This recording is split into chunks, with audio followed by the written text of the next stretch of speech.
scrub the spot, get the club to pop. When I come up with the crop, gotta love it or not. I'm hot from the hop to the scrub the spot, get the club to pop.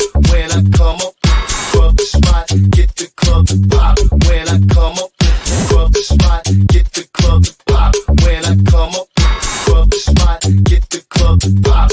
When I come up with everybody, we do it. Everybody, we do it.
Ways get you higher than the sky.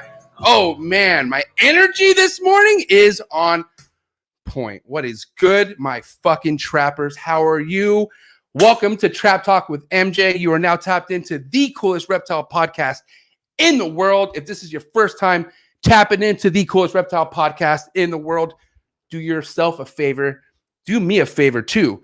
Hit that subscribe button, hit the like button, dislike, I'm cool with it. Drop a comment. Let me know how you're liking the show. Let me know how you like the guests. That's what it's all about, man. But I hope your guys' Saturday morning's going just as good as mine because it's about to get better. We have a real one up in that fucking building.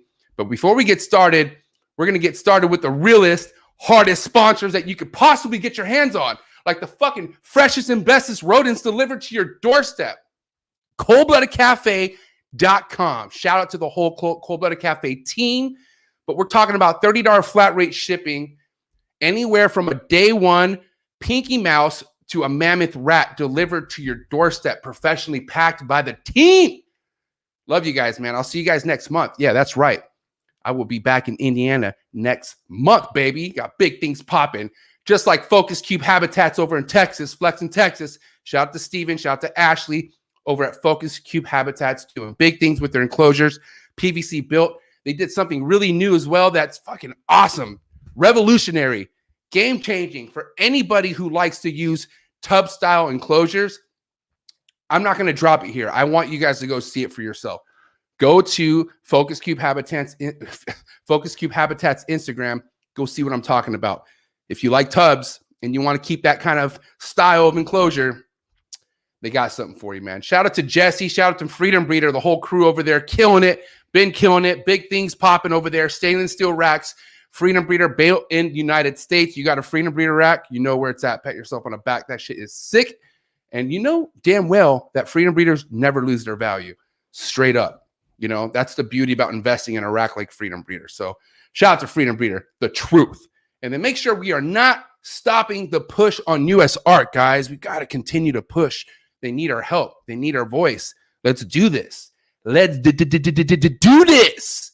Let's fucking push this shit. If you can't afford to financially support US art, then just talk about it, man. Just let you know, do some researches in your area. See what your fucking laws are like. See if there's anything that you can do to help. I mean, you'd be surprised how much fucking legwork could take you, you know, in this. Maybe I should take a little advice from that. But anyways, US Arc, man, push it all day, every day. Shout out to everyone who supports US Arc. And then make sure you guys already know what the real deal is with Miguel Garcia, always evolving pythons, always making an impact in a positive way for the industry.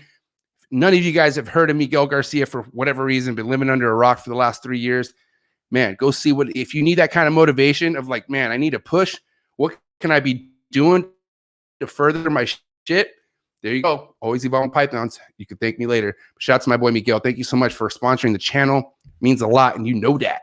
And if you guys want to get your hands on some real deal Trap Talk with MJ merch, Always Evolving Pythons merch, mugs, masks, fucking tank tops, summer's around the corner, dude, do your boy a favor. Go support that shit. I want to see you guys repping. I want to see you guys rocking shit at shows because I'll be at the shows. What's good?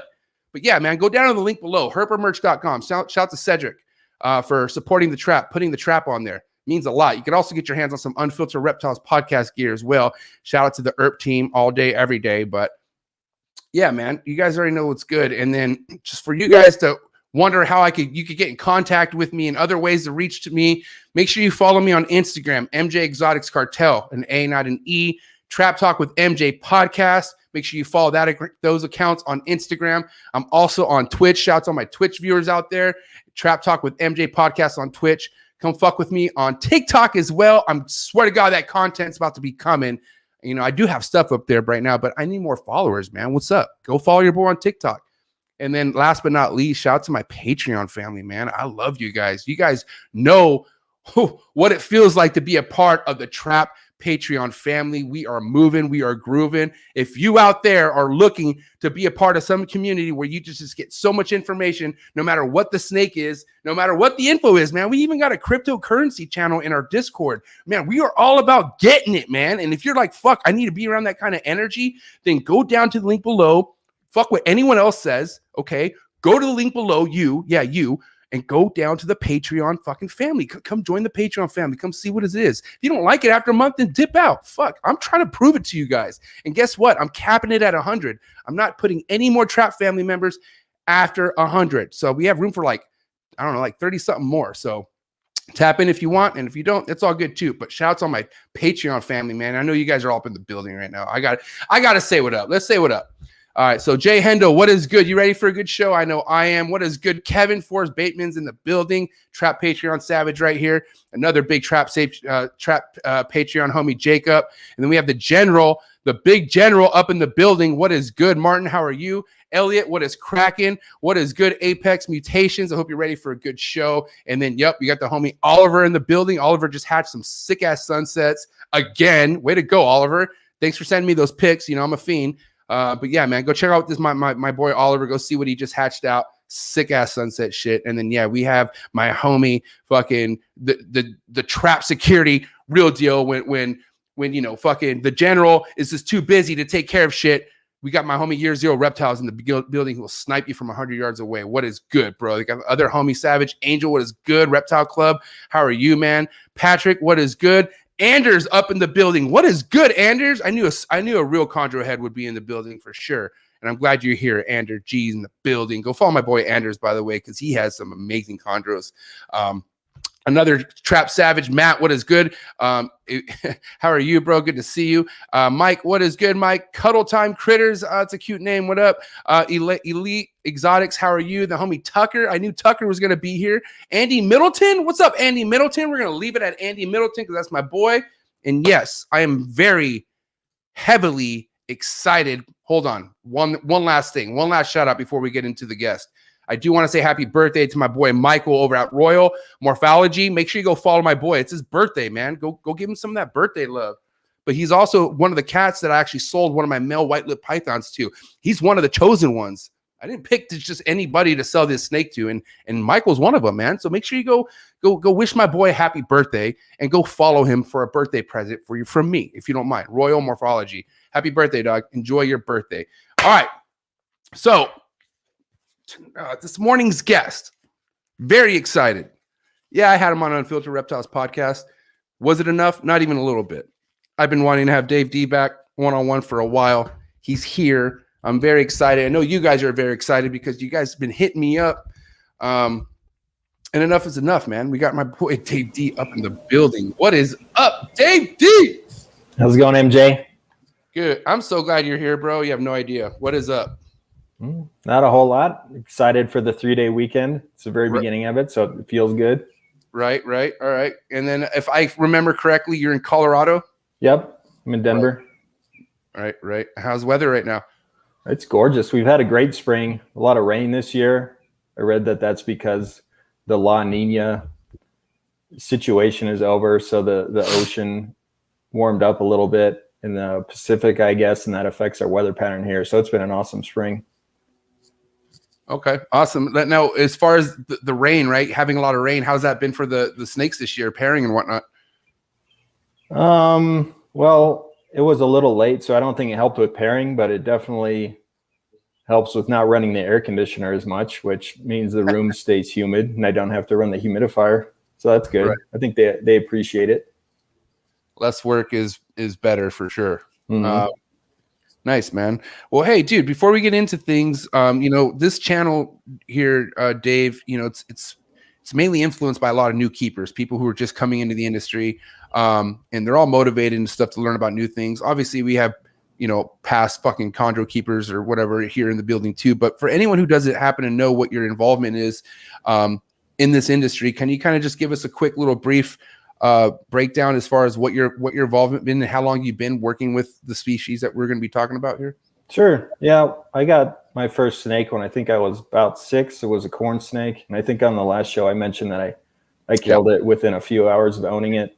And then I had kind of a postage stamp collection from there. A couple ball pythons, I had a Mexican burrowing python, hognose snake, a lot of different snakes, but I didn't breed anything. When I was about 22, I sold all the remaining snakes that I had, but I kept an eye on kingsnake.com and all classified sites.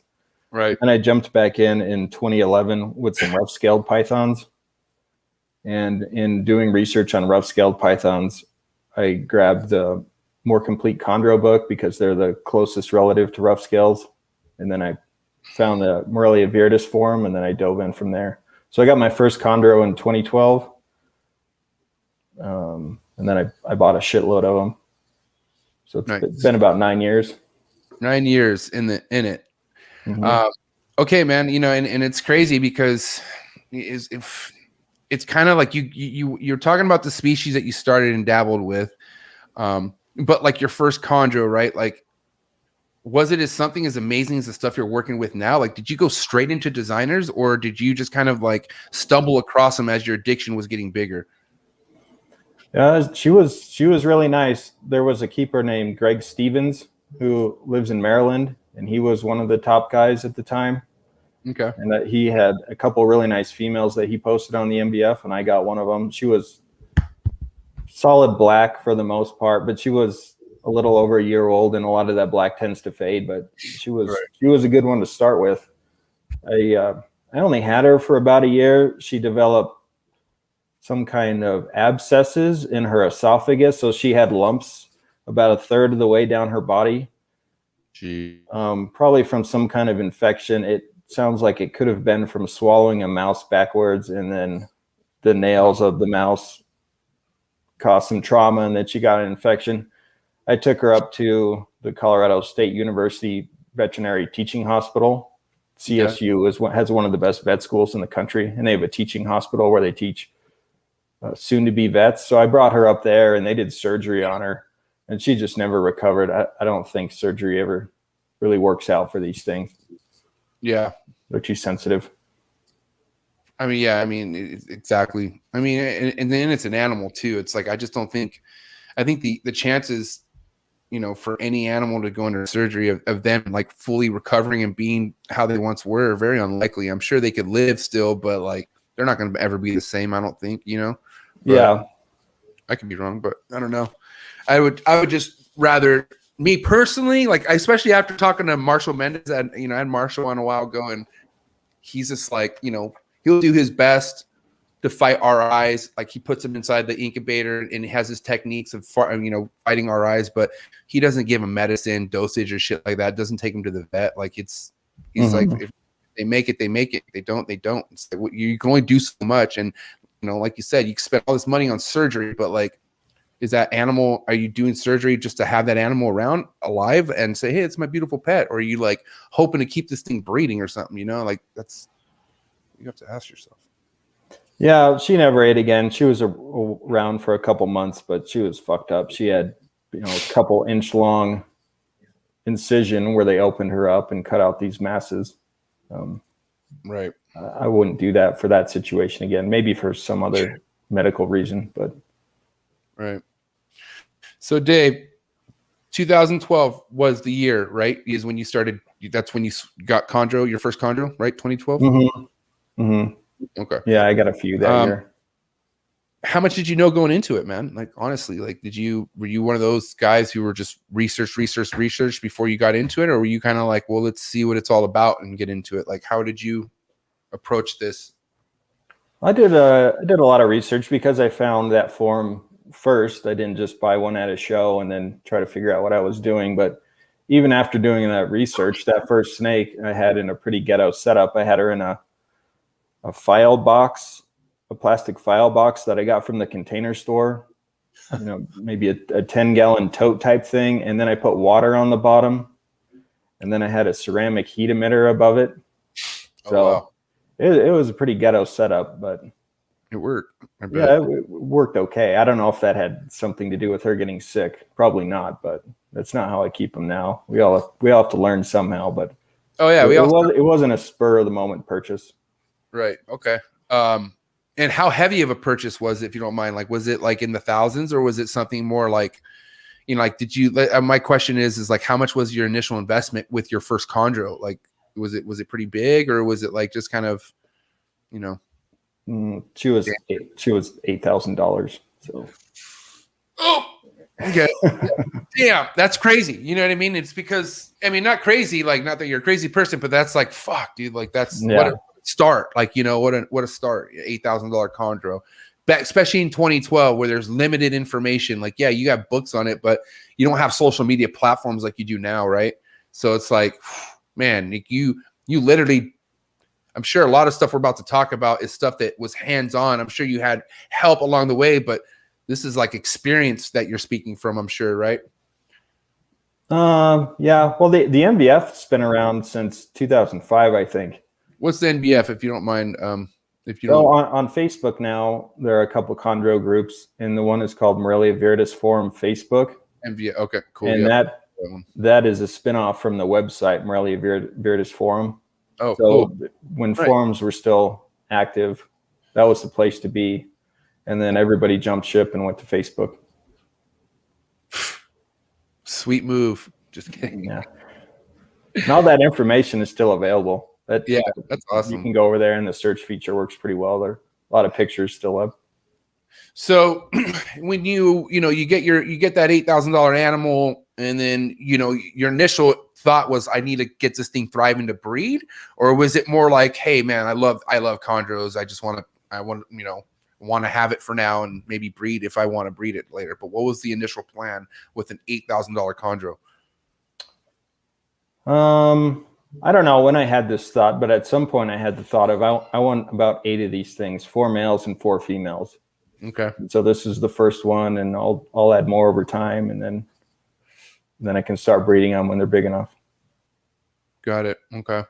Now, with all the research you were doing, was it primarily like, did it turn into like, just basic keeping on a Chondro, and then like, did you start looking up like localities and like designer lineages and stuff like that, or like what was the main research really wrapped around? All of it, how to care for them, what the different lines are. I've never owned a locality chondro. I think they're awesome. I just don't have any. Oh, okay, cool. Crazy. So I guess in doing the research on the rough-scaled python, one thing I figured out was that chondros aren't that difficult to keep if you start with a decent snake. Right. In good condition, they're not that difficult to care for. So I think that's what gave me the confidence to dive in.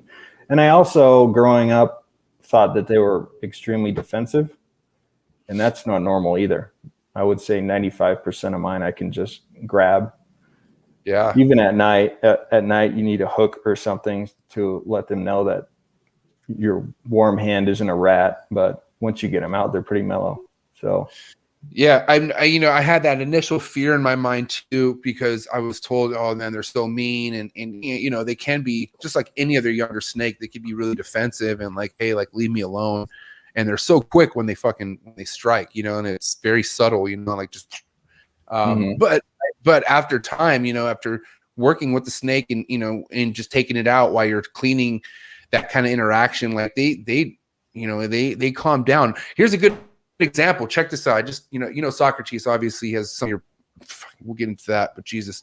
But I was talking to Socrates because he was helping me. One of my chondros, I had one of my chondros in a ghetto setup, I could say. Like it's in a quarantine tub, whatnot. But on the tub, on the lid, there's some sort of a ridge, I guess. And I guess one of these nights, this chondro decided to push really, really bad. And it like fucked up its eye. Like the eye, like looked disgusting, right? So I wasn't doing too well. And this is at that time, my meanest snake. I was like, dude, this thing's super mean, and Socrates gave me advice on, what to treat it with on its eye. And I had to do it every day.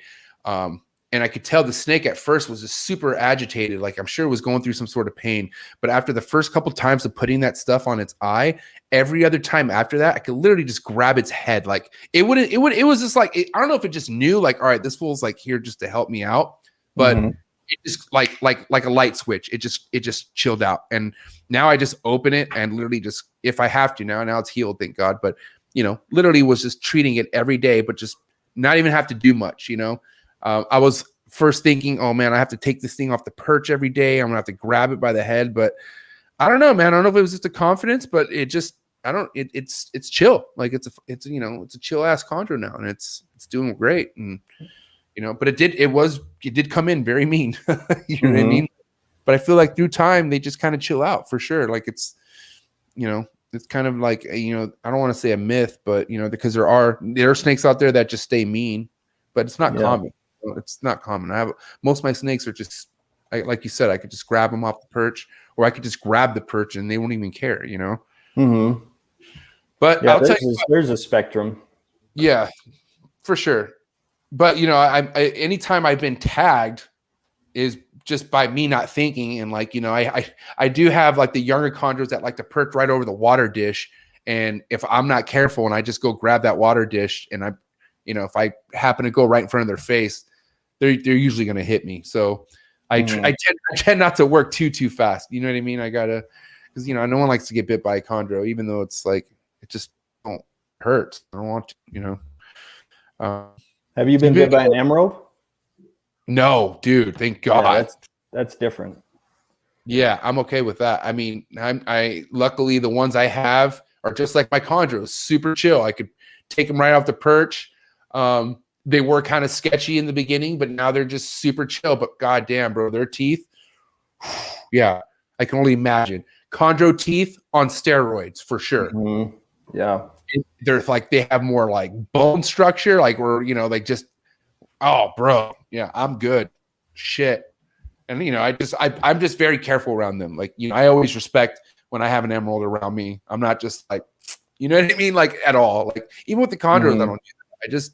I don't feel like they're snakes that, they're not ball pythons, like where you can just pick them up, I tend to just like do as little as touching as possible unless I have to touch them. But let me ask you a question on that, because with these snakes getting more popular, and I'm not kidding, man, these things are getting popular and people necessarily don't, I talk to people like, hey, I hope, I tell them about breeding and it's not no walk in the park. And a lot of them are like, well, I just want it as a pet, but like, with your advice, or with your experience, like how do you feel these things really do if they want to be taken out every other day or have interaction every other day and that sort of thing? What kind of animal do you think could handle that stuff? I mean, how do you think they can handle that stuff if people wanted to do that? I think every other day might be okay for some snakes. Some of them, like you said, you'll open the door and they're already striking, or you don't even get to the door and they've already hit the glass. Some of them, as soon as you pick up the perch, they try to flop off. Right. Some of them don't bite, but you hold them and they're kind of flopping around in your hands like a blood python would. You can just tell they're uncomfortable. And then you have the ones that seem totally fine. They're cruising around very slowly. They're flicking their tongue slowly. Right. If you had one like that didn't seem stressed, I think you'd be okay to handle it every 2 or 3 days. I don't think you'd want to do it every day. I would maybe a male would be better for that. It seems like females might be more prone to stress than males. Right. Yeah.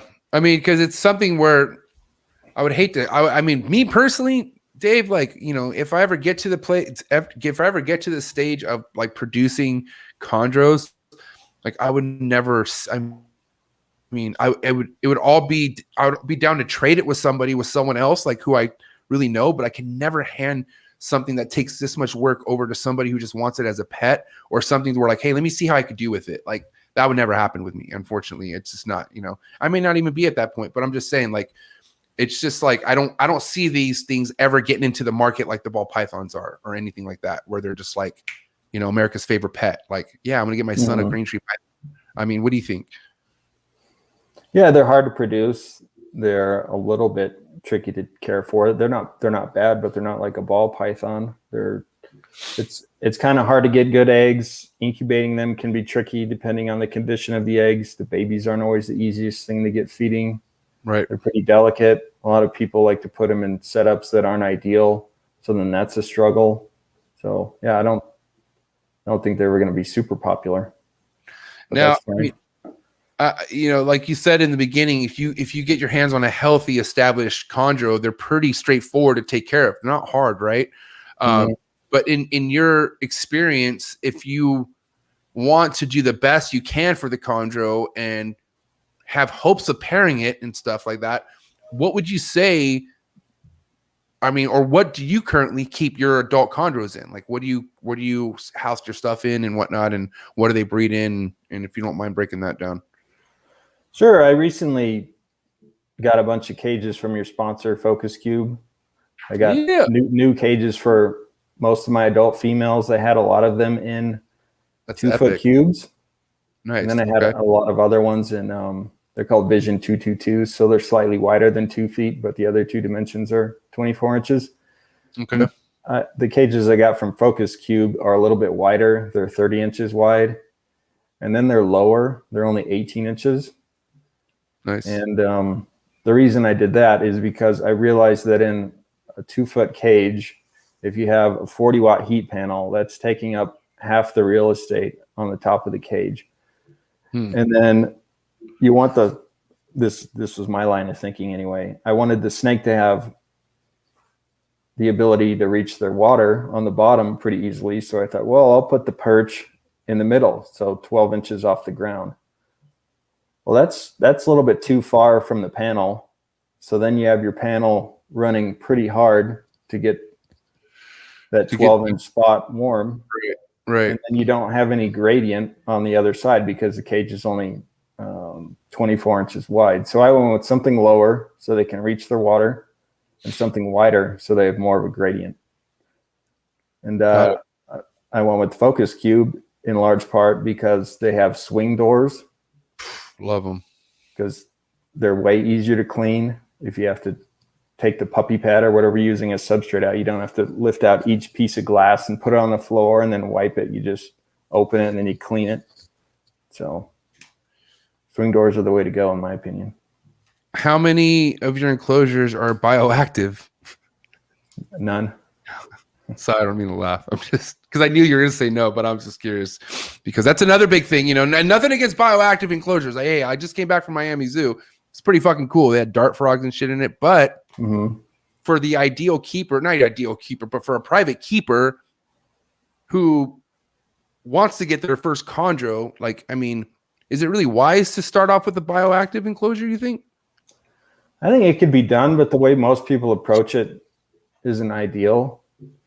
They have an Exoterra, and then they have, I don't know, cocoa husk. It's not even dirt. And then they want to put a waterfall in there and a fogger. And then there's too much ventilation at the top. I think if you had a room that was fairly warm, right, and you had something that held ventilation, and you didn't try to put a waterfall and a fogger in there, it could be done pretty easily. But people just make swamps, and that obviously doesn't help, you know. Now with your, you know, with what you just described, do you keep your males in the same style of enclosure as your female, or are they in something smaller? They're in 2-foot cubes. Got it. Okay. And in their cage, I'm, like I said, because I had an issue with the height of my perches, I have 2 levels of perches in their cages. And so at the top one, they're 5 or 6 inches away from the heat panel, and then they can reach their water if they go down to the front perch. But I'm using little heat panels. I think they're 30 watts. So they're not half the width of the top of the cage. They're a third probably. Nice. Okay. Now with your you know, what do your holdbacks look like? You know, I mean, well, hold on. Let me rewind that. How many clutches a year are you averaging? Like, I mean, I know you're not somebody who tries to go, you know, oh, let me breed every female I have. Like, well, there's kind of a structure and a game plan behind every season, correct? Yeah, I think some of it happens on the fly just by looking at what the females are doing. But I only hatched 2 chondros this year, and I think I paired 5 or 6 pairs, and there was some mating, but the females just didn't develop for whatever reason.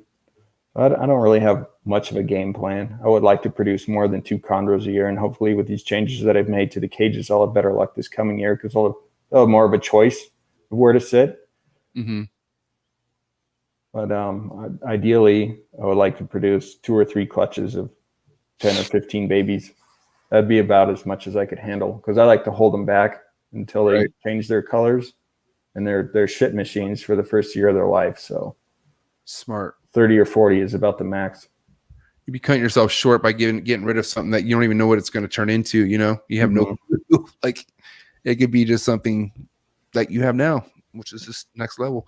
Yeah. Well, and buyers like to know what they're getting too, because you can pay a lot of money for an unchanged snake and then you can be disappointed. And maybe you want a male or a female. So if you wait, then you can, you know, pretty much what it's going to look like as an adult, and you know what sex it is. So that's a big benefit too.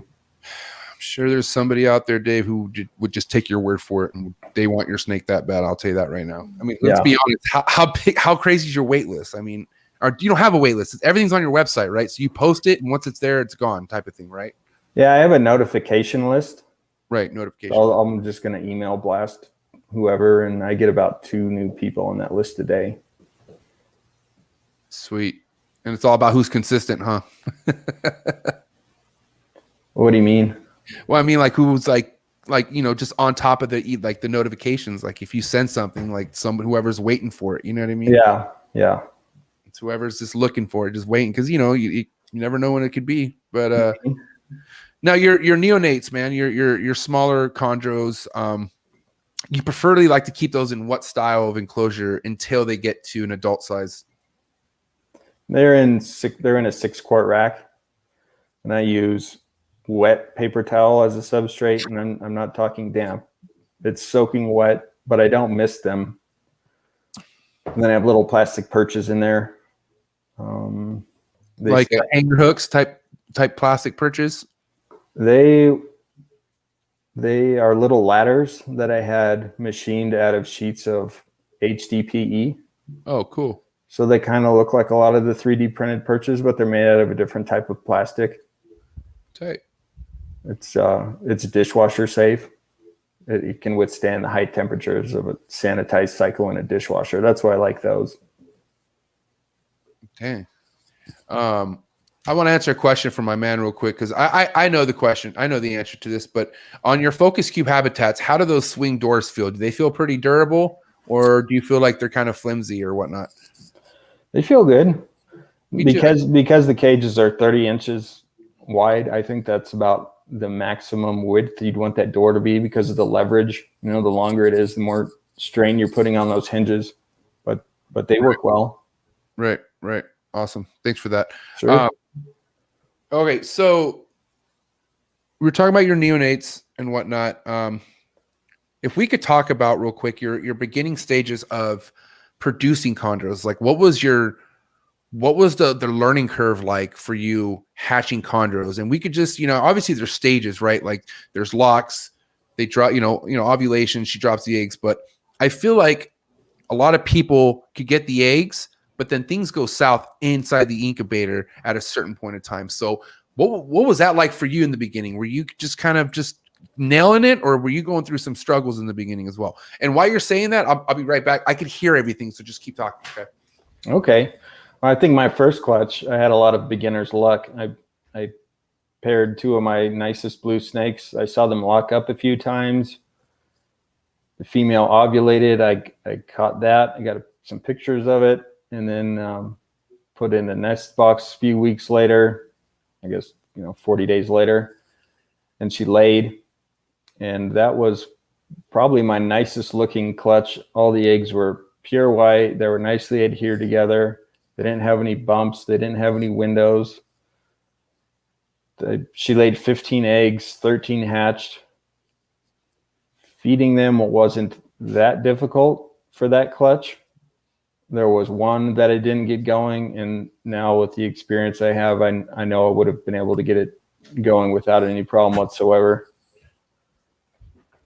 But that's how you learn. So to be honest, with that first clutch and everything going so smoothly, I thought, oh, this is really easy. I'm going to crank these fuckers out. But that's not how it worked out. I've had some rough spots since then. Okay.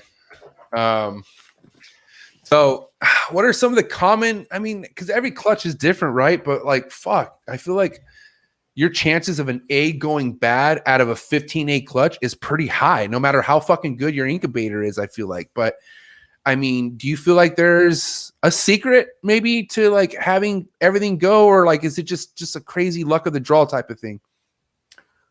Well, I think people put too much emphasis on incubation or blame that for the problems they have with eggs crashing. I think a lot of the issue is the condition of the eggs to begin with. Right. The female didn't have the proper temperatures, or her body condition wasn't right, something like that.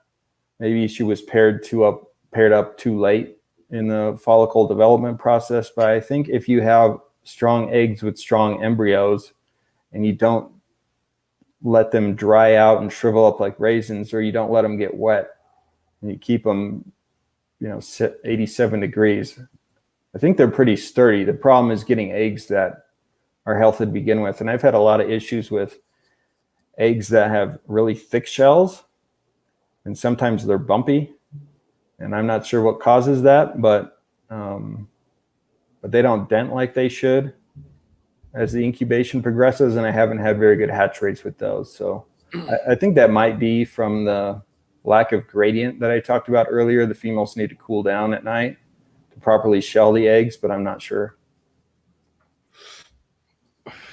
Okay. Yeah, because I know you were saying you got pretty lucky in the first clutch, but how many clutches after that were Jesus Christ, what's going on? Did you have kind of a handful of clutches where you constantly always had eggs just either rotting out on you or getting too wet or anything like that? Yeah, it's been a mix of different situations. I've had a lot of full-term DOAs. I don't have that many eggs just crash.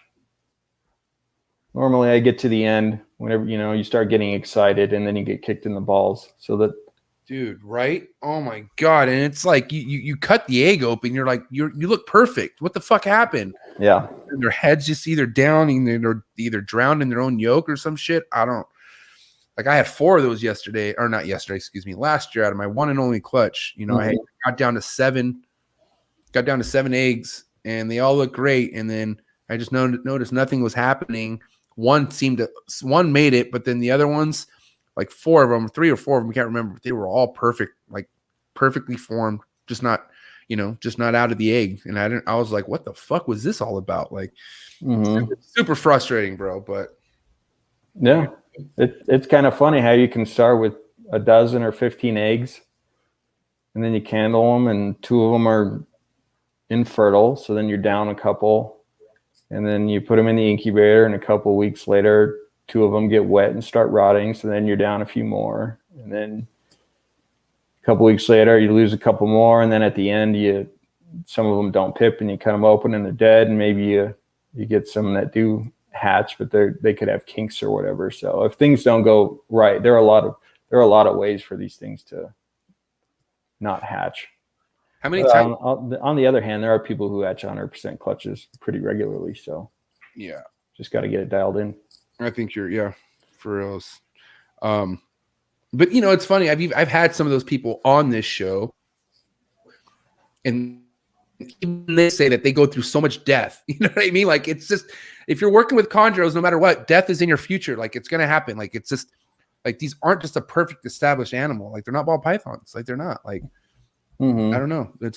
And I just feel like because they're plucked out of somewhere that's a fragile place, like they're just not meant to be here. Like, we can make it happen, but God didn't design them, or, you know, not just it's not Mother Nature. They're not designed to be, I feel like, in anyone's climate. You know what I mean? I just feel like they're specifically supposed to be in a certain place to thrive and keep going, you know? But humans. Yeah. Well, we're making progress. I think in 5 or 10 years, you'll see a lot more success. Yeah, definitely. So that being said, right, let's talk about, like, you know, yeah, there's a certain just luck advantage. It seems that kicks in when hatching the animal, but when you finally get the snake out of the egg, you know, and whatnot, what's your process after that? Like, what is the process for you once you get a snake out of the egg and it has its first shed, or not even that? Like, you know, I noticed that when people have a clutch, that all of them are kind of hanging out together as soon as they're out the egg, right? Is that how it works for you too? Yeah, some people put perches in their egg boxes. I don't generally do that, so they'll just pip. And then, like you said, they like to sit on things. So they generally pile on top of each other, on top of the empty egg shells. And the reason I don't put perches in the egg box is because they're a lot easier to remove if they're not wrapped around a perch. They're so delicate that I don't want to pull them off of anything. So if they're just in a pile, you neatly pick them off and put them in their own tubs. And then from there, depending on how they look and how I'm feeling, I might try to feed them before their first shed. Maybe just a pinky head. And then, but that's not something I always do. And then once they shed, normally the day after their shed, the day I find their shed is when I'll try feeding them. They seem defensive after their first shed.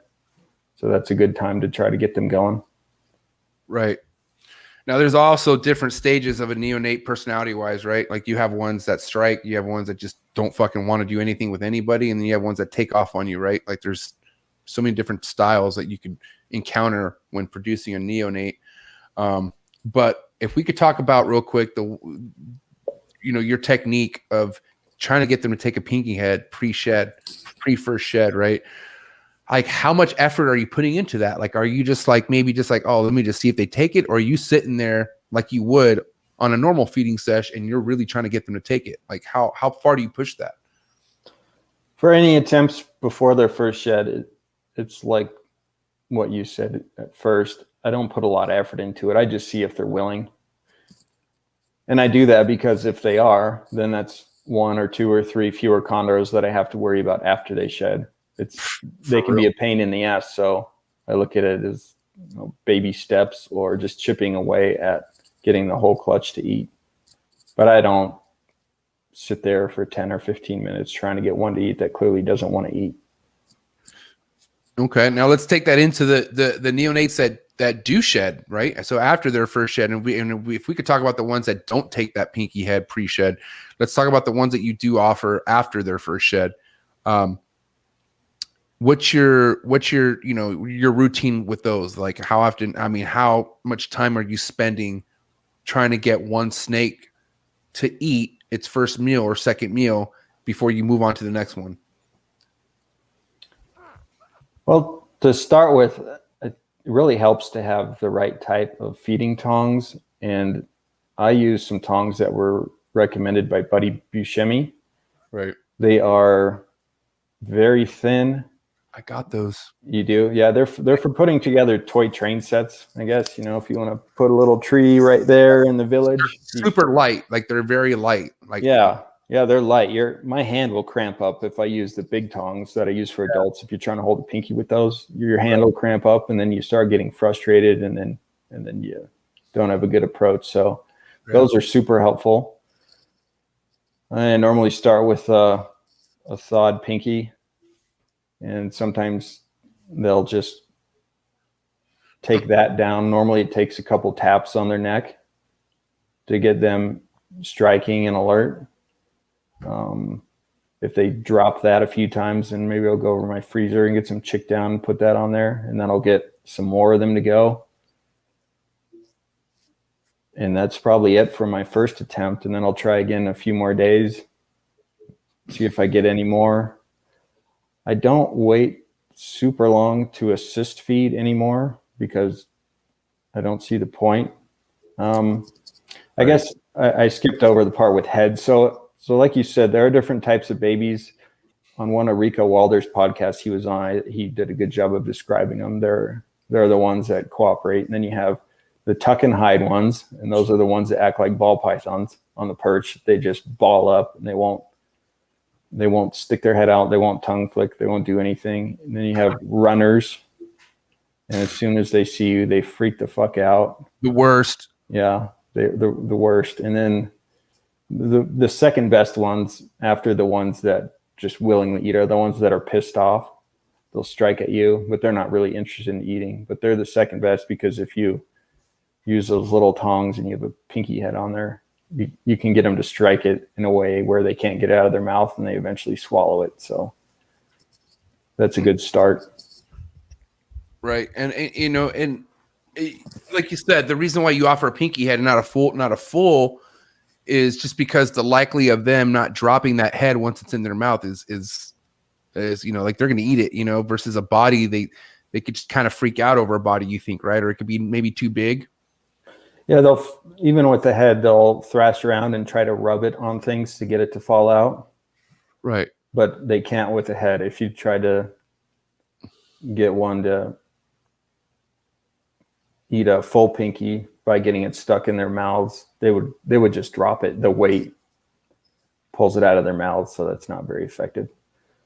Right. And then if that doesn't work, if you have 3 or 4 attempts and you can't get them to eat a head, or you can't get them to voluntarily eat a whole pinky, then I'll assist feed them. And mouse tails are pretty easy to put down their throat part of the way, and then you carefully set them down their tub, and they'll crawl around for a little bit, and then they'll start swallowing it. And after you do that a couple times, they get used to it and they start swallowing them more and more easily. But that doesn't happen a lot. I just hatched my clutch of 2 the other day, and they both ate unscented pinkies on the first try. Nice. In the clutch before that, it was 7 babies, and they all ate unscented pinkies on the first try. There you go. Solid. It just matters on the egg, man. The egg's got to be they got to be ready to rock. Yeah. Bad egg might not make it. I mean, I think because I've my whole success, which isn't a lot. I've only been, it's my second year doing this, but like I've only hatched 2 chondros on my end, and both of them weren't really too strong. Like original Chapo was kind of a squirmy one, but like this guy ate off the first fucking offer. Like I was like, wow, like I couldn't believe it. Mm-hmm. And then something happened where he just died 6 months later. It was like a freak thing. He probably should still be here, I feel like. But then the second guy, Chapo 2.0, he nothing from all he ever wanted to do was run away for the hills, bro. Nothing to want to do with for anything. I've had I assist fed him mouse tails for quite some time. Then I sent him over to Socrates because Socrates wanted to get him going. Like I couldn't even get this guy to strike at me, bro. Like nothing, nothing. And I was like losing hope. And I'm talking about like, this is just one snake I'm getting frustrated with, working 40, 45 minutes per feeding session. And I'm like, I'm going through all these like, you know, tips and tricks, but I'm like, how are you supposed to work with something that is just constantly trying to run away from you? Like it's impossible. Like he's literally trying to run for his life. But what was crazy is like the first day or something, this asshole gets in Socrates' hands. He starts striking. Like he just starts striking. Mm-hmm. And it's like, what the fuck? But then Socrates is still assist feeding him. It's been a year, bro, and he's still getting assist feeded. God bless your soul, Socrates. Thank you so much. But he's still being assist fed, bro. I cannot believe it. And he looks great. He's shedding his meaty ass head, but I don't know if it was just a weak egg. I don't know if there's a nerve, you know, something going on in his head. Who knows? I don't know. Well, that's weird for him to be comfortable enough to eat on the first attempt for Socrates, and then it sounds like he must have reverted. No, he was striking. He was striking. He didn't eat for Socrates. Oh, he was striking, but he didn't eat. Like, you know, Socrates was like, you know, he was striking and rapping. Like he just became like this like snake that, okay, maybe I do want to become a chondro. Like it was starting to rap, and it still does that. Like it literally it'll wrap it, and then it just like lets go. Like it just it's pretty frustrating, you know. Like this guy, you know, Socrates came so far with this snake, and it goes all the way to just, all right, let me swallow it. You know what I mean? Mm-hmm. So I mean, he assist feeds it, you know, like I said, it's just weird, man. Like those are the one snakes. Like those are, like you said, they're not common, but unfortunately, like that's what I had to deal with on my second snake. And man, I can't imagine a whole clutch of those, bro. Mm-hmm. Like what the fuck? Like that would be, you better not have a job or something. Like that's going to be your job. Like that's, I don't know, frustrating, but yeah, I think that would be unusual though, for you to hatch 12 and for all of them to be turds like that. and you got some retribution because you sent it over to him, and he's Socrates is having problems too, so you know it's not you. Some of those snakes are just tough. Yeah, no, for reals.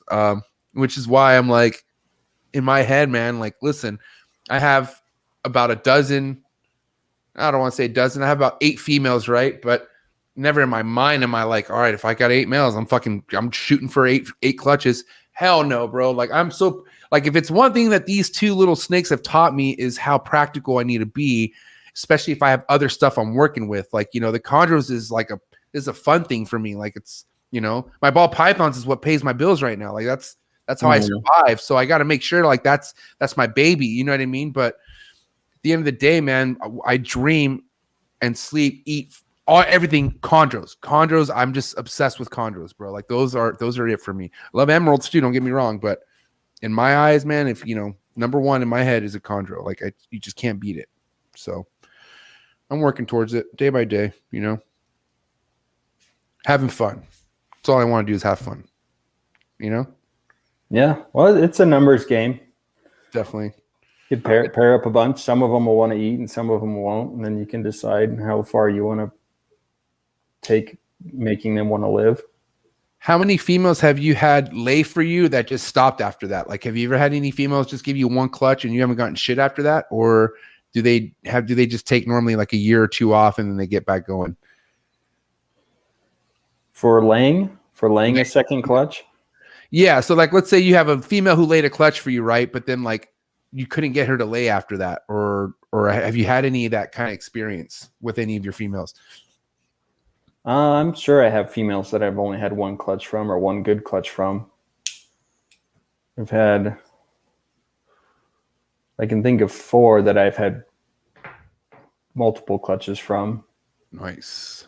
My first female, her first clutch was 100% fertile. Her second clutch was 50% fertile. And then she laid a bunch of slugs the third time. So that's not the direction you want to go. Yeah. Now, if we could go back to like eggs kind of going bad on you or starting to get wet, what's your technique when you see something like that? Like, you know, like do you do any of the Elmer's fungus foot powder type thing, or like do you have anything that you do that others don't do when it comes to like an egg getting damped or wet? I've put Elmer's on a couple of them, but That's just if you have a little window. And normally you can see those in the beginning of As soon as you pull the clutch, they're kind of orangish or yellowish. You can see where the calcium didn't get applied. So if that part starts to get wet, you can do the Elmer's trick. I haven't had a lot of mold on eggs that I thought were otherwise healthy, so I haven't messed with athlete's foot powder or anything like that, antifungal powder.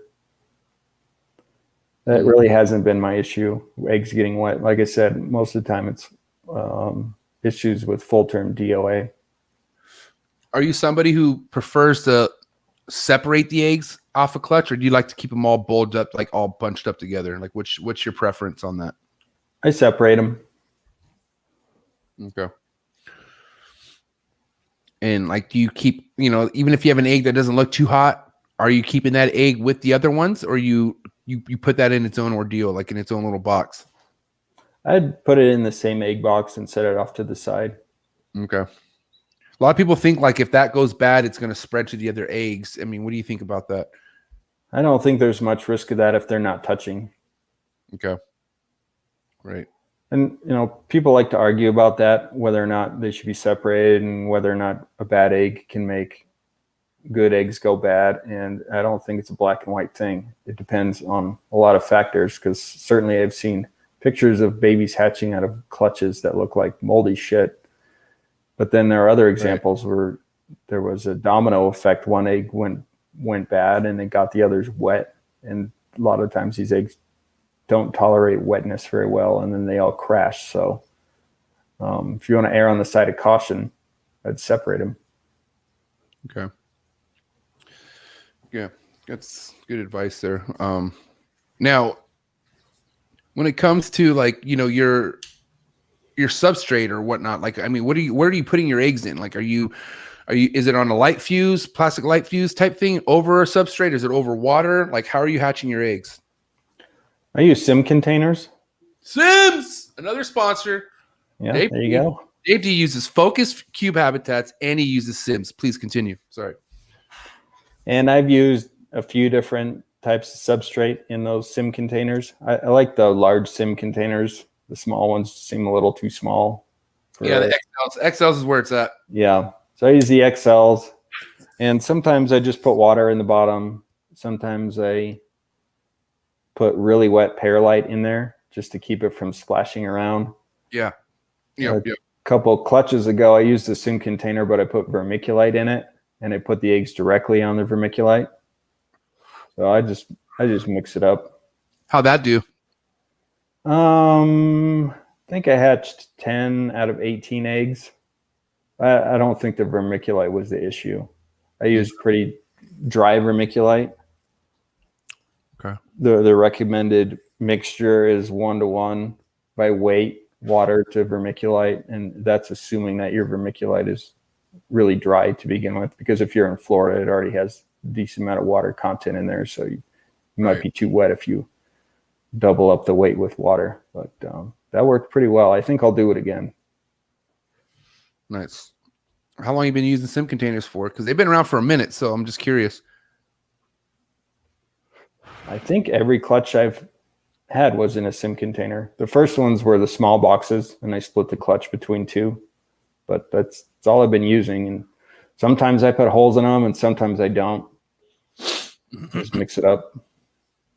Nice. So like some of your beginning stuff, right? Like, I mean, we're going to go over some of your snakes real quick that I have uploaded on the screen here, but okay.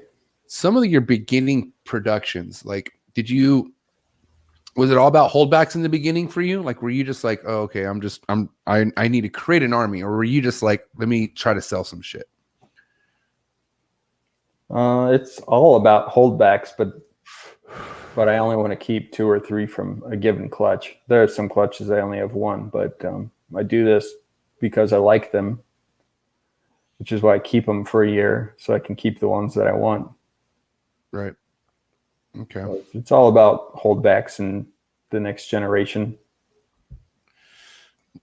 Really, it is. And that's why it's like, I respect, in the ball python game, motherfuckers who are hoarders with ball pythons are creating the best ball pythons you can get your hands on. And like, that's, Mhm. you know, that's why I strive to be that. Like, don't get me wrong. Like, yeah, the ball pythons pay my bills, but like, I am looking to hatch ball pythons I don't want to sell. You know what I mean? That I want to keep. Because I enjoy it. So that's what makes it fun, you know? And I know it's not reality. And like I said, if I ever do get there, if I ever do get a 10 plus clutch of fucking chondros, yeah, initially in my head, I'm gonna say I'm gonna keep every one of these motherfuckers, but I already have fucking 10 plus chondros. It's not practical, you know, but yeah, you know, I mean, you never know. I mean, like I said, I'm doing this to where I keep it fun, you know, and I'm enjoying it. And I don't want to ever have to worry about getting rid of chondros or like, well, I gotta fucking sell these, you know, and I just, you know, whatever. But all right, real quick, I'm gonna pull this snake up real quick. This looks like it's a 2016 from what your post said. This is your very first post on Vibrant Viridis, which is Dave D's Instagram. The link in the description below. I highly suggest you go follow him. We're gonna look at some snakes right now. But yeah, this snake right here I pulled up, Dave. It's a VV1602 blue line juvenile. What, you know, how far advanced or how far were you in your chondro career when you produced something like this? That was my second or third clutch. Wow. Or fourth. In 2016, I also had a couple of tiger stripe line clutches.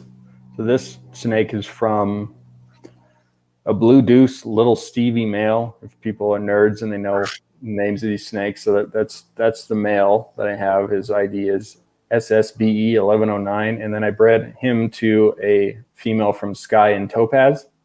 Sky is a pretty renowned blue snake. He was one of Mr. Blue's bluest offspring. Yep. I think this one ended up being female. You can see it has some nice blue markings along its dorsal, but all that yellow, when you see yellow like that, it's going to turn green before it turns any other color. So I don't think that one was particularly awesome. Do you have any updates on this snake? Like, do you know who, like, you know, do you still talk to the person you sold it to, or like, do you get any updated pics on that? I'm not certain. I remember who I sold that to. I think I might know, and I believe it might have died in a rack malfunction, overheating a thermostat issue, but I'm not sure about that, so I don't know how it turned out. I believe it's no longer around. And as far as I know, that's the only snake that I'm aware of that I've sold that has died. Oh, really? Wow. I was going to ask you that. How many snakes do you end up, you know, handing over that you find out fucking have some sort of freak accident or, you know, user error or something like that? You know, like, I guess this is the only one. I guess that's a good thing. It's a real good thing.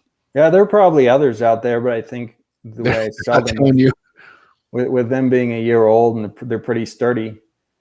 Yeah. True. They're a lot easier for people than a fresh baby. It goes back to what you said. Once you get your hands on a chondro that's been established and it's good, and you don't do anything to fuck up that environment, you're gonna have that snake for a long time. You know what I mean? Yeah, awesome. I think this is a 2015. This one right here. Yep, that's from the first clutch that I hatched. Wow, look at this. VV1501. The original. What a first snake to hatch. You got to be kidding me. That's probably the greenest one in that clutch. More than half of them turned blue. Wow, bro. Did you end up selling this one or did you keep it? I sold it. I think it's doing well. So the very first clutch there was, I'm sorry, remind me again. How many were in your very first clutch? 13.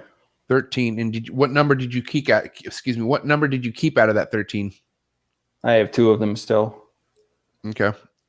I think we'll probably go through those right now. But yeah, wow. Amazing snake, man.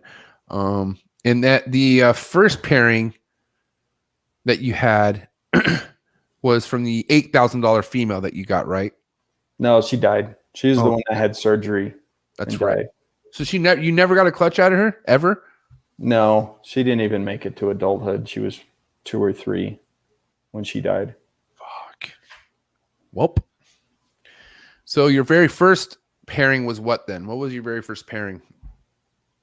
It was a blue male from Rico. Okay.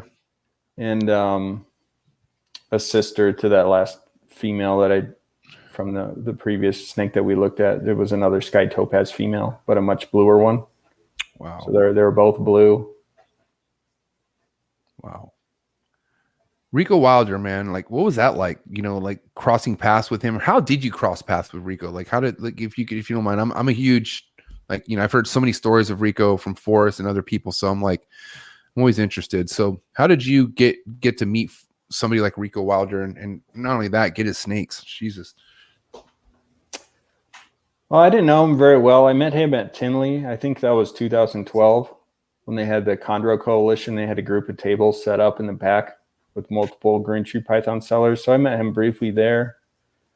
And I bought a snake from him over the phone.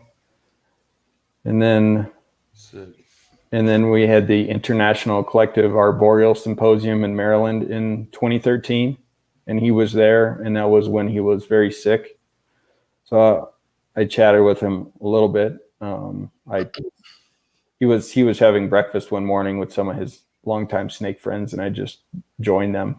And then during the show part of the event, I talked with him quite a bit, and then he passed not too long after that. So I didn't know him very well, but he was a super nice guy and extremely knowledgeable. Oh. See, that's why I always say, man, those shows are so important. You never know who you're going to meet at the shows. Mm-hmm. Yeah, I know you've had Marshall on. Marshall was good friends with him. Yep. Shout out to Marshall. Marshall Mendes is amazing. Definitely one of my biggest inspirations for sure. But yeah, so you get your hands on, so your very first clutch, right? That first pairing, you kept two of them, but like, what was it like selling your first clutch? Was it super easy? Like, were people waiting for you to post these snakes, or did you have to like wait a little bit? I mean, how did that go for you? I think they sold pretty quickly. I didn't have a picture of the pair breeding. So I remember someone made a comment on one of the groups. They're kind of insinuating that I was lying about who the parents of the snakes were. There was some conversations going back and forth about that, but I didn't say anything. I didn't take pictures of them because I didn't want to disturb them because I didn't know what the fuck I was doing. But I mean, right. You could see that most of them turned out blue. So obviously I wasn't lying. John Irby hit me up pretty early on after I hatched that clutch and said he wanted to be on the list. Nice. And he ended up with two of them, the two females that he got eggs from a little over a year ago. I didn't have a hard time selling them. I kind of trickle them out when I decide to part with snakes from a clutch. Just, these are ready to go. Shout out to John Irby. Yep. John Irby's the man. Like in the beginning though, like, so, I know you mentioned that you met Rico Wilder, but who were some of the people that you kept like in your phone book, or people that you would call and just kind of like chop shit up with and get advice from, in your beginning stages, and maybe even to today? I mean, people you still talk to today, but like who are some of the people, if you don't mind? Yeah, I didn't get a lot of advice from people, and maybe that's why I'm not the most successful Chondro breeder, but Christian Stewart was a huge influence. Nice. Christian's sick. Yeah. Christian, I learned a lot from John. I've had conversations with Socrates. He's extremely knowledgeable. He's doing very well. Dude, can I just say, let's just stop right there real quick. Cause to actually hold one of your productions, man, and actually like see it firsthand, not through a phone. Fuck, bro. Like, it's just no joke. Like, it's crazy. It's, I'm going to pull some of those pics up right in a second, but I've never seen a snake that blue in my entire life. Like, it's kind of maybe like, I don't want to say, oh, the guy had a reason to call you like a liar, not a liar, but cat, but like, bro, like what a very unique, unusual animal to have in your presence. Something that blue. Mm-hmm. It's just, I just couldn't get enough of it, man. Like what's crazy is like, seen in person was like something else, but I don't know if it was because I seen him in person, but when I go back and look at those pictures I took, it hits me just as hard now. I don't know, because I just know that this thing's the real deal. Like, you know what I mean? So, sorry, that stuck with me, bro. It really did when I saw those snakes. Yeah, and it'll keep getting bluer. It's not Yeah. solid blue yet. It's going to be awesome adult. And well, I mean, if I remember correctly, he's only had those snakes for less than a year, or about a year, right? Mm-hmm. Yeah, I think he's had them about a year. They're a little over 2 years old. Oh man, that is epic. All right, so I have this snake real quick that I want to talk about. This looks. Did we talk? No, we didn't. We didn't pull this one up yet. So this is a 2016. This is from I think your second clutch, right? Mm-hmm. This is from Sky Topaz. This is a Sky Topaz pairing, right? Yeah. No? Well, yeah, it's from a Sky Topaz female and the Blue Deuce little CV male. It's a sibling to the first one we looked at, the one that was more yellow. Wow. And this is a male, and John Irby owns him now, and his name is Banjo, and he's extremely blue now. Right. I've seen pictures of Banjo. He kind of went through a silvery phase. Sometimes they turn from red to pink. And then the pink turns silver, and then the silver blues up. Oh my gosh, man! What's like, and I could be wrong or not wrong, but I mean, this is what I've heard. But like, I heard, you hear BX being like the dominant like locality, or like those things are just strong chondros. Like they just eat. They're big, but then and then I've heard about like designers being a lot more pickier or a lot more, not as good eaters and whatnot. I mean, what's your experience been like? I mean, do you have designers that just slam food and, or is it true? Like, or do some of them are kind of like weak in that department? Well, as I said before, the last two clutches I've hatched, the babies all ate unscented pinkies on the first attempt. And as far as my adults go, I don't tease any of them. You see some people holding the mouse or whatever, and they're hitting the snake. Beat the shit out of them. Yeah, you don't need to do that. You just hold it in front of the snake, and they normally snatch it immediately. So I wouldn't say that I've observed an issue with any of them being weak or unwilling to eat. Right. Yeah, I've heard that, through just conversations, through people like, but I just think it's case by case, and really depends on the fucking egg. I mean, shit, the 2 eggs I got came from a BAC female, still had problems. So there goes that. So that's exactly right. Yeah. People say they're fertility issues because they're designers, and that's a possibility. But like you said, there are people who breed 2 aroos together and none of them hatch, or they hatch 1. So no one knows for sure. Changing it up real quick, more of a red. Look at this. Fuck. Tiger style. What's up with the tiger stripe? Can you kind of like give me some background on what a tiger stripe is and where it originated from, if you don't mind? Because I love it. That's a line that Rico created. Wow. He bred a Biak too. I think it was a PNG. So the other side of New Guinea, there you used to be able to get chondros from over there, and you can't anymore. So he did that cross, and I think there might have been sarong in there too. But he called them tiger stripes because the babies had long black stripes on their sides, right, outside of the diamonds. You see little specks on some snakes. Well, these had kind of elongated black stripes, so he called them tiger stripes. And in that first clutch, it was in 2004. There's one that's SH04095. That was a standout female in that clutch. She was mostly yellow, and that was kind of unusual at the time to have a red baby turn mostly yellow. Wow. So from there, he bred her in 2009 and 2010, and those are kind of the 3 founding tiger stripe clutches. Wow. Because this is a different one, right? This one has more yellow, or is this the same one? That's a different one. Okay. Yep. Wow. Those are cousins. Because I ended up with a female from his 2009 clutch and a 2010 female, and these babies are from those 2 different moms. Oh man, I love it. I just love how different of a tone of yellow you see in this one. Like it's like, what? Like it's not your typical yellow. It has so much red meshed into it. It's ridiculous. Yeah, I still have the first one, the one that's mostly red in that picture, and he's a gold color. The red faded, and he has a few green specks and some black specks, but he's mostly gold colored. I sold the other one. I think he's gold colored too, but he has less speckles on him. So VV1618. Jesus Christ, bro.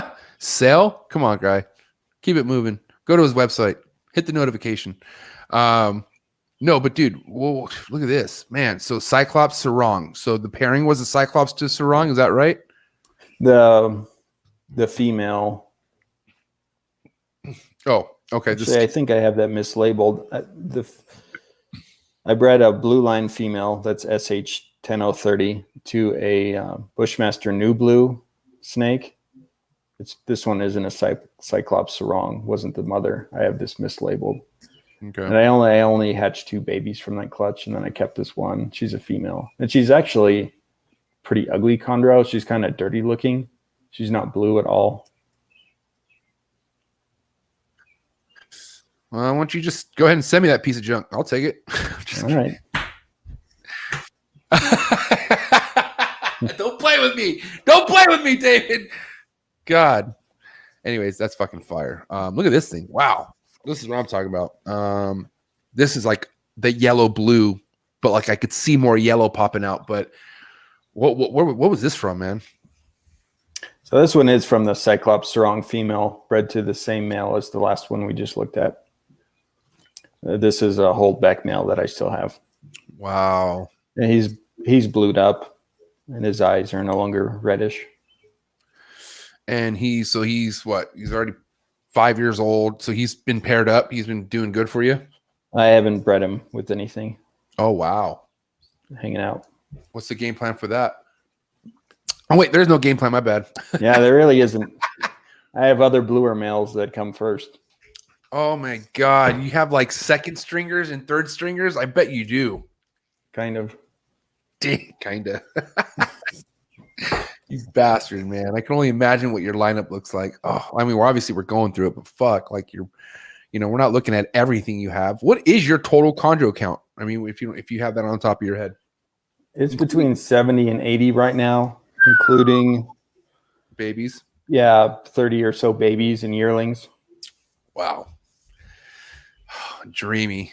If I could take all 200 plus animals I have and just go straight to 70 chondros, I mean, would I do it? Probably not, but that would be a dream. If I could, like, if I was just like, if money was no issue and I was just like, fuck it. I mean, I could just imagine how dreamy that would be, just taking care of nothing but chondros and like none of the other stuff. I don't know. I'm just daydreaming here. Look at this thing, man. Fuck. This is what I'm talking. Like this, I love the blue stuff. Don't get me wrong. The light stuff is amazing. But what really fucking gets me, like my heart racing, is this dark shit right here, bro. Like this is the stuff right here, bro, for me. Like, and I see that it came from a calico female. Is that right? Yeah, it came from a female from Marshall. Oh, so she has a 50% chance of carrying the albino gene. So this snake has a 25% chance. Wow. But this black faded.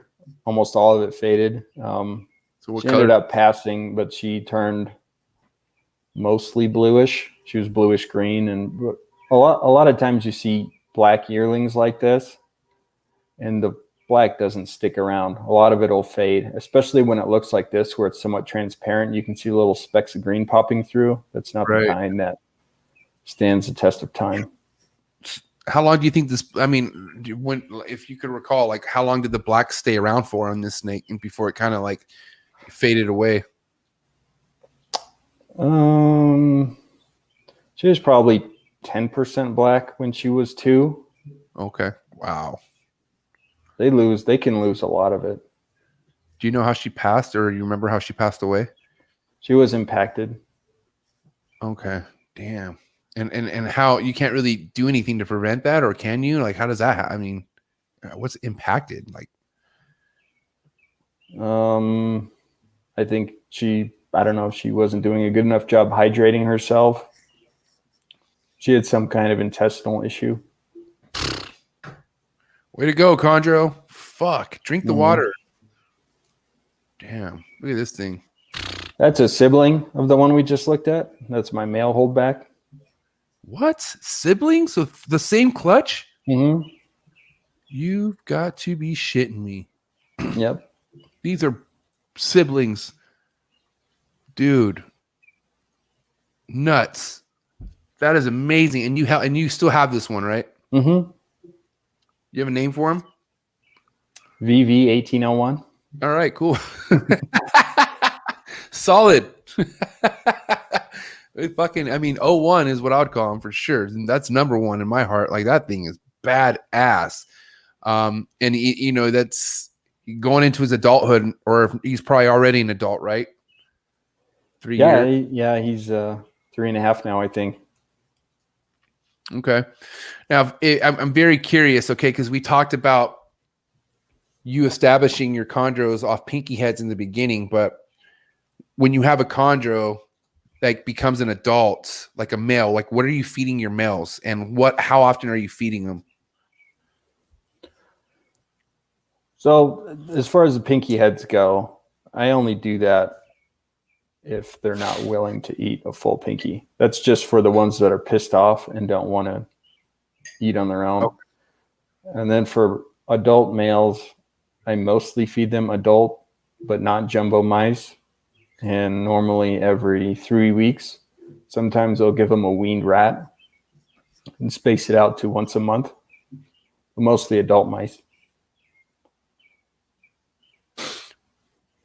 Is it okay to keep a male chondro on rats? Like, I mean, if, like, for instance, like, I prefer to just feed weaned rats to my males, but like, do you feel like keeping them on mouse, or keeping them on a lighter, rodent is more beneficial, you feel like, for a male? Well, I have no scientific data to back this up, but like you said, rat pups are little blobs of fat, and weaned rats are pretty much the same. So okay, they just seem fattier to me, but I don't know if that's a problem or not. Got it. Okay, so you're saying an adult mouse, not necessarily a jumbo, but like a large mouse, has more bone, like, established, stuff like that. So it's more bones, less fat. Got it. Okay, that makes sense. Cool. Noted. Because I mean, that does make sense. Like, a younger rat is just full of fat. Full pudgy fucks, Cool. And then your adult females, what do you have them on, and how often? I switched them over to rats. It's probably been a year. I feed them maybe 90-gram rats every 3 weeks or so. And normally they defecate after each one. I know there's a lot of concern about prolapses in rats, but I think a lot of that is from the past, when people were feeding a big rat like that and they were doing it on a weekly basis. They didn't let the first rat come out of the snake before they shoved the second one in there.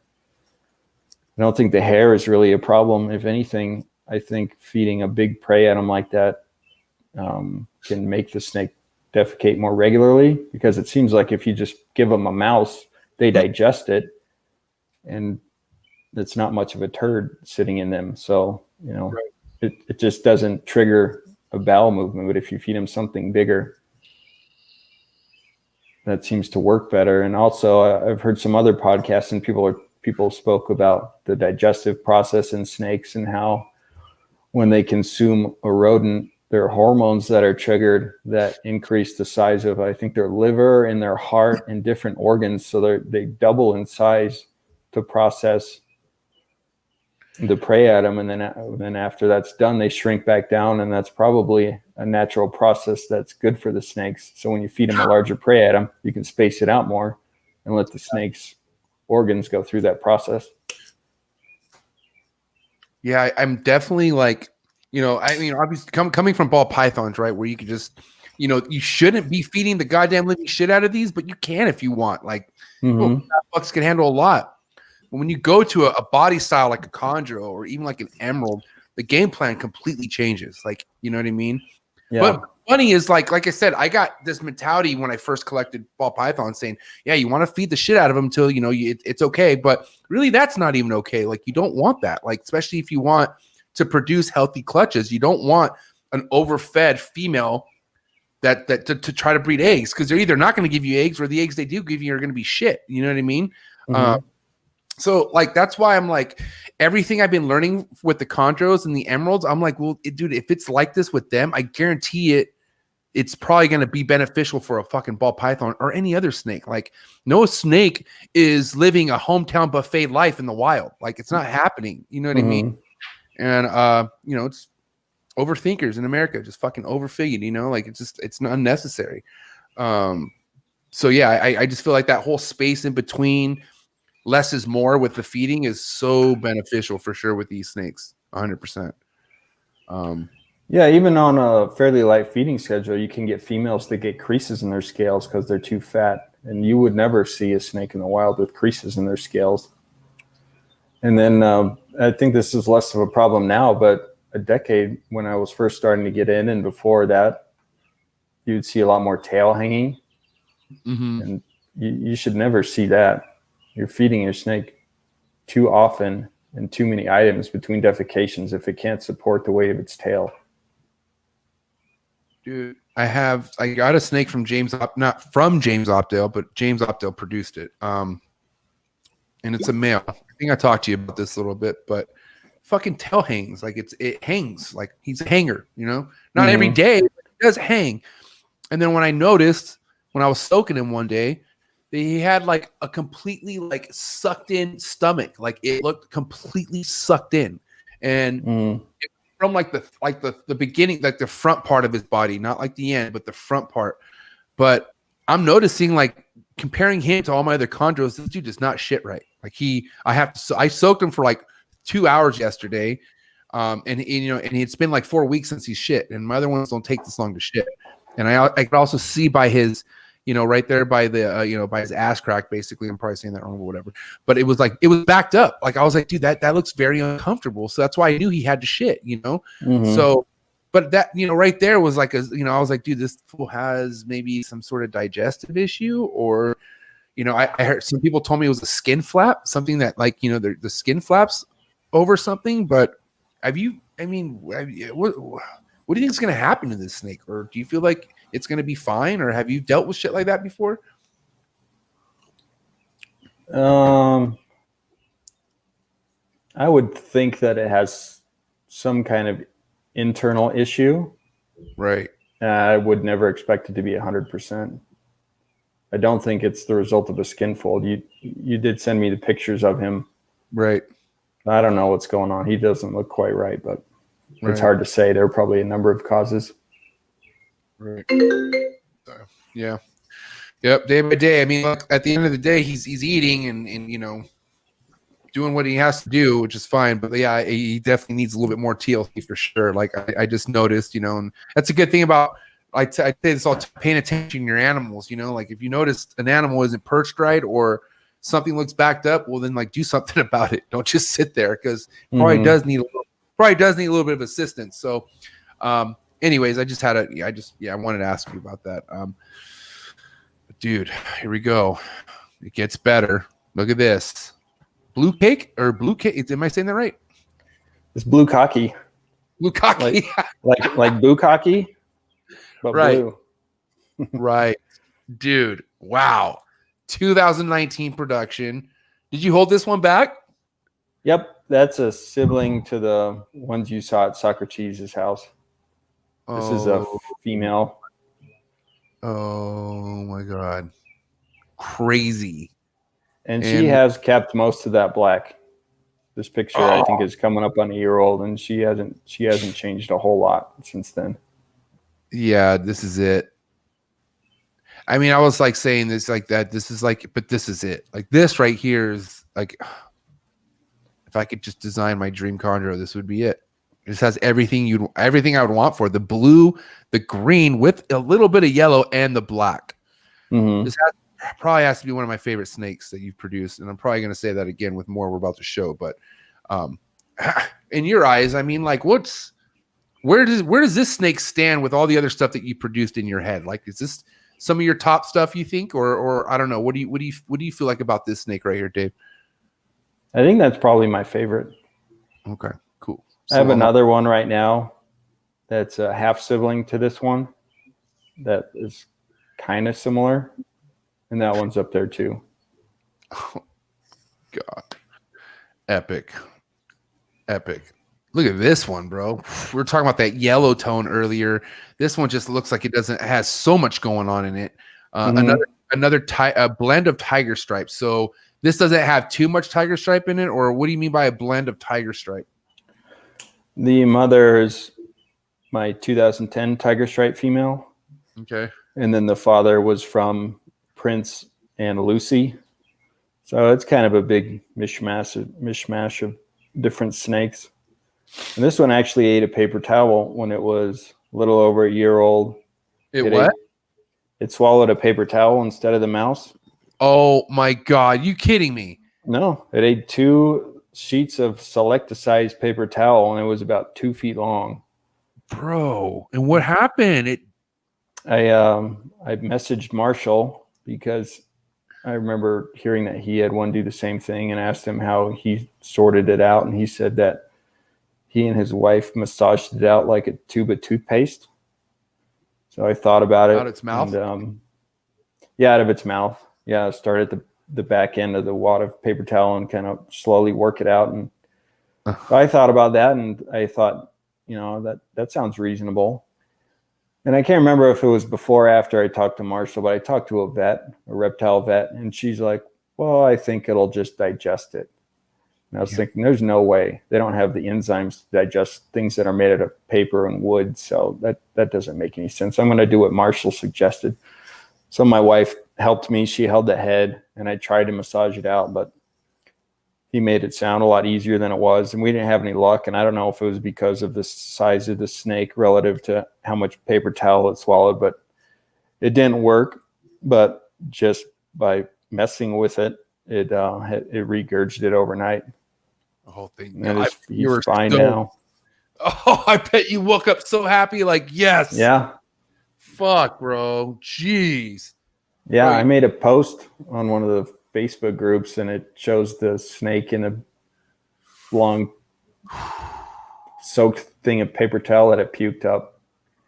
Bro, I twice these fucking emeralds. I have these juvenile emeralds who've literally I fed them. I came back and they're swallowing the paper, and I'm like, what the fuck? And I've literally had it, like, luckily I caught it where it was like halfway in, but it was all like twisted, like perfectly swallowed, and I was like, what the? I had to pull it all the way out. Yeah, fucking do these snakes, man. Like, Jesus, like, what is going on? But yeah, you gotta be careful with that shit, man. You gotta be careful with the paper towel. I always watch everything go down now. Like, I'm just like, because you never know what idiotic thing these snakes could do, and it's, oh man, it's wild. Dude, you know what happened one time? I got lazy one time, and I was pairing my sarongs, and I've paired. I mean, I've fed snakes while they've been paired before, and I've gotten away with it fine. Especially if you're careful. But I fed the sarong and I fed the male. They were both wrapped, and I was like, oh, perfect, no big deal. I went to the bathroom. I come back, the female kept like wrapped around her wrap, but she let go and started swallowing the male's rat. So they were like this, like face to face. Like half the rat was in the male's mouth, and then the ass half was inside the female's mouth. And they were like this. They're like this. And I was like, dude, you got to be shitting me. Oh, bro, that was a mess. And so now I don't give a fuck. I don't ever do that again. That was stupid. So you should have taken a picture and posted it. That would have been hilarious. It was one of those things where I freaked out. Like, it was like I wanted it. Like, I wasn't like, oh, cool. I'll be right back. Like, I was freaking out. Like, it was. But you're right. I could have definitely went viral with that shit or something. It's like Lady and the Tramp when they're slurping on the spaghetti and they kiss. Oh man, the reason why I have like PTSD though, man, because I had paired a female to what I thought was a male, but it was also a female too. So they attacked each other, and there was like Royal Rumble going on inside the bin, and I had it covered. And I look, and like one of them's completely wrapped. And I remember I was like, should I fucking record this? But I was like, no, they're gonna kill each other. So I think that would have been crazy too to see, because they were literally like wrestling each other, and it was intense. It was, and it was like two of my favorite snakes. So I was like, I couldn't just watch it, but yeah. Now that I think about it, it'd be cool to, if I had a camera guy or somebody just like, hey, dude, get this real quick. That might even gets me thinking, man. The yellow in this, bro. Whew. Fire. Yeah, that's the one we looked at earlier, the red tiger stripe one. So this one right here? Yep. Wow, you got to be kidding me. Nope, that's him. You got to be shitting me, bro. Look at the yellow that popped out. Oh, my God. Badass, bro. And you still have this snake, right? Okay. Yep. And it's a male. How different does it look from this in the pic? I mean, did it change much, or is it kind of on target still? Trying to see how old this picture is. Yeah, that picture is less than a year old. I think he looks the same. Wow. Kept a lot of the yellow.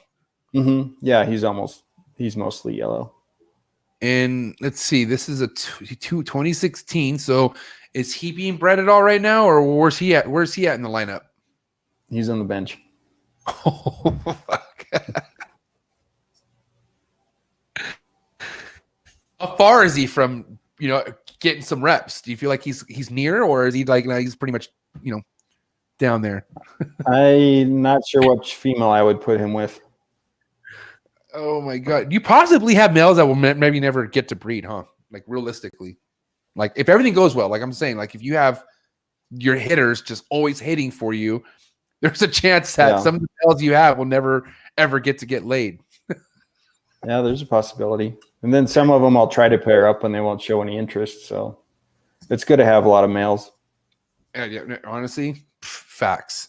You're right on that. Because males could just get weird. Like they could just be like, oh, I'm not into it. You know what I mean? And and then what? You're fucked. Like that happened to me this year. I had my one male who sired my last two clutches, who he only wanted anything to do with the sarong. Everything else he wanted nothing to do with. And I'm talking about like till like last month where he finally started locking the Numford that I have.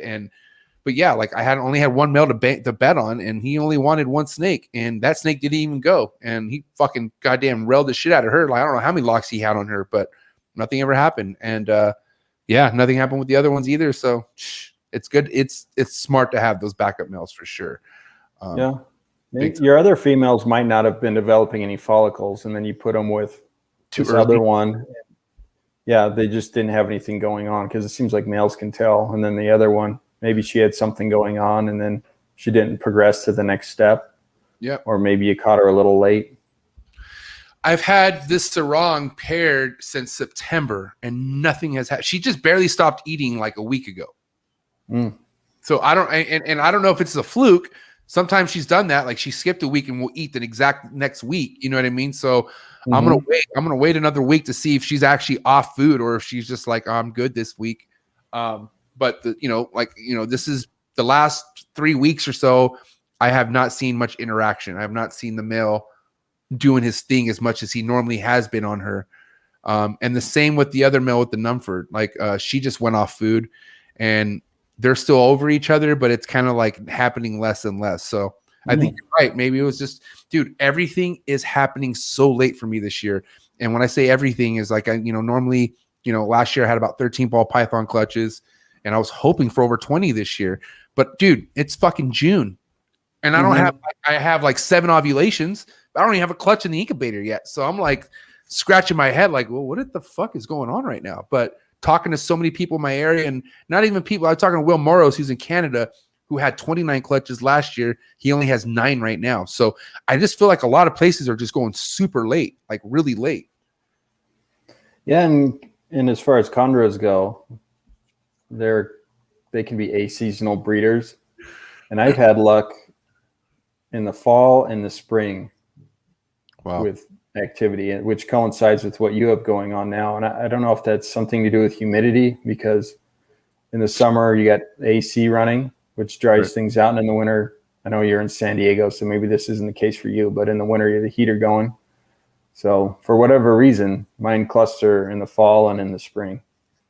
Yeah. Now my humidity's been up, I'll tell you that much, but we're getting closer to the warmer season where summer gets San Diego could get really dry. You know what I mean? So I run everything off ambient for the most part. The only thing I ever have to change climate wise is cool down my room when it gets to like 90, 95 and shit. But for the most part, this room stays what it is all the time. Like I'll even let it get dropped down to like the 60s, at night. And, the heat gets back up to where it needs to get, but yeah. Have you had a deal like, okay, let me ask you this. You don't spray your animals or you do spray your animals? I remember you say you don't spray the neos, but what about your adults and stuff? I don't spray them either. Okay.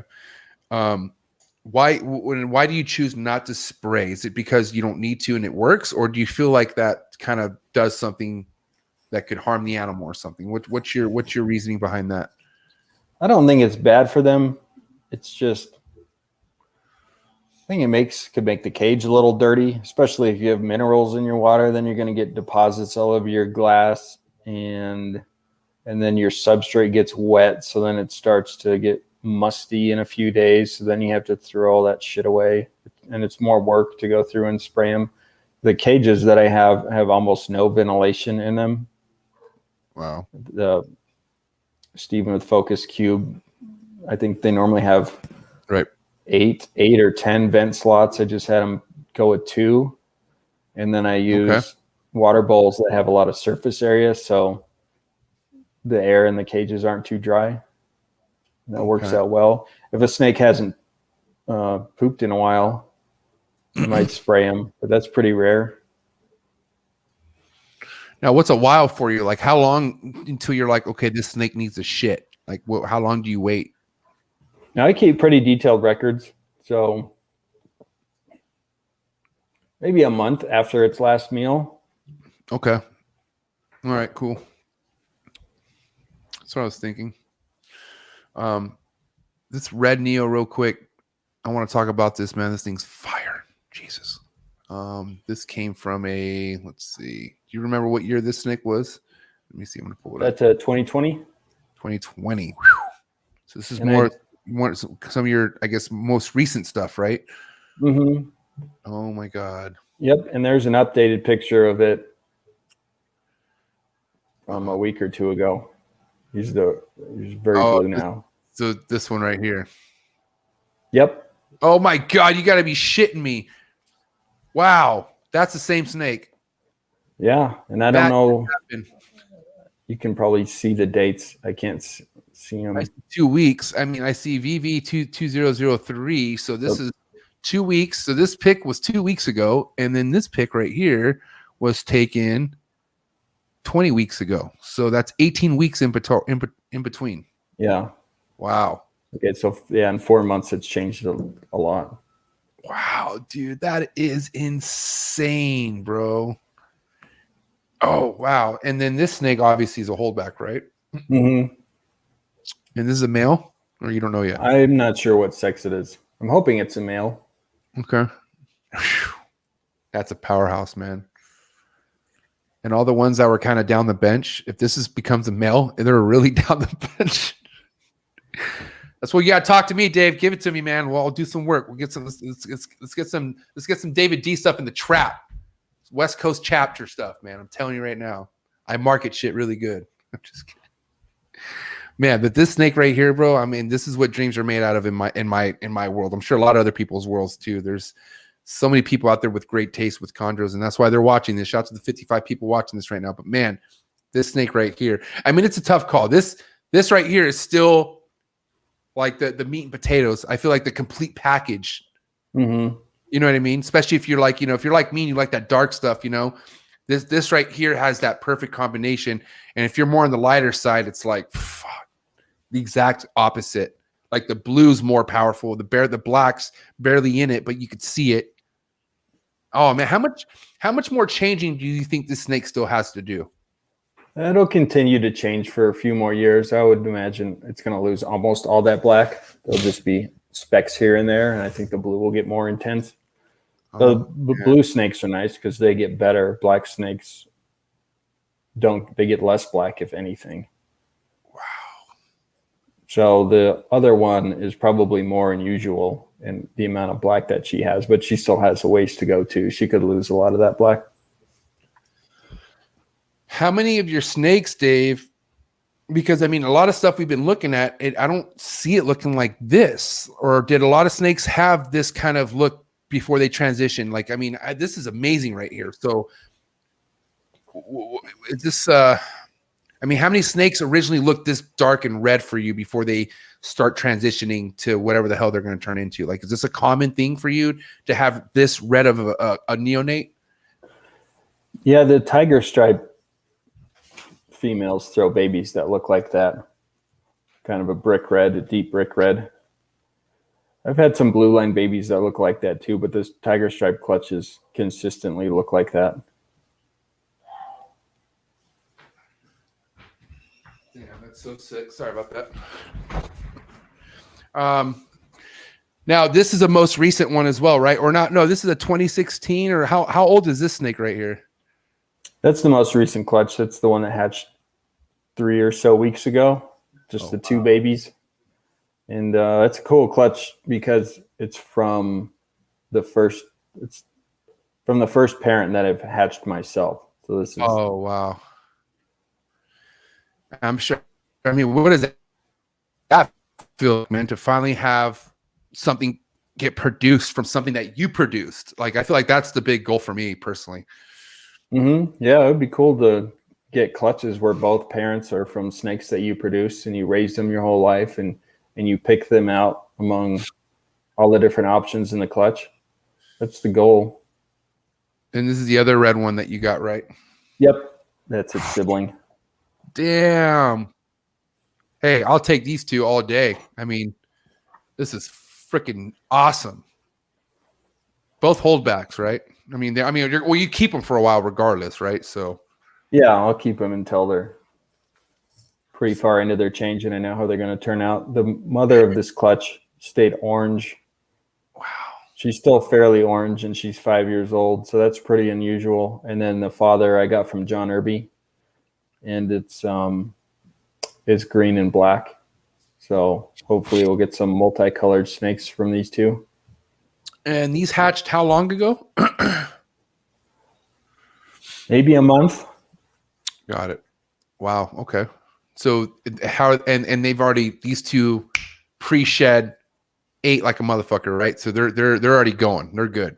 Mm-hmm. Yep. Wow. They've eaten twice now, and it was pretty easy. Ship it, ready to go. Yeah. Ship it. That is amazing. Oh man. All right. Not that I'm gonna bring it down a notch, because this right here, I mean, we're talking about dream stuff all day, every day. And then I got wind from Socrates. Because I was like, hey man, is there anything that off the top of your mind you think we should, chop it up with Dave about? And he's like, dude, ask about his Bolins. And I'm like, he has fucking Bolins? I was like, how did I miss this? But you have, do you just have a Bolins? Do you have a pair? What's going on with your Bolins? Please tell us. I want to know. I actually have one for show and tell sitting right here. Oh God. No, you don't. Yeah. Let's see it. Let's see it. I'm gonna put some gloves on. Yeah, go ahead. Like a medical professional. Yeah. I have 4 pairs of them. What? 2 of the pairs are 2.5 years old, and the other 2 pairs are a little bit younger. This is one of the older males. Oh shit. Oh yes. What is? Oh wow. Okay, this is your male right here. 2 years old, you said? Yep.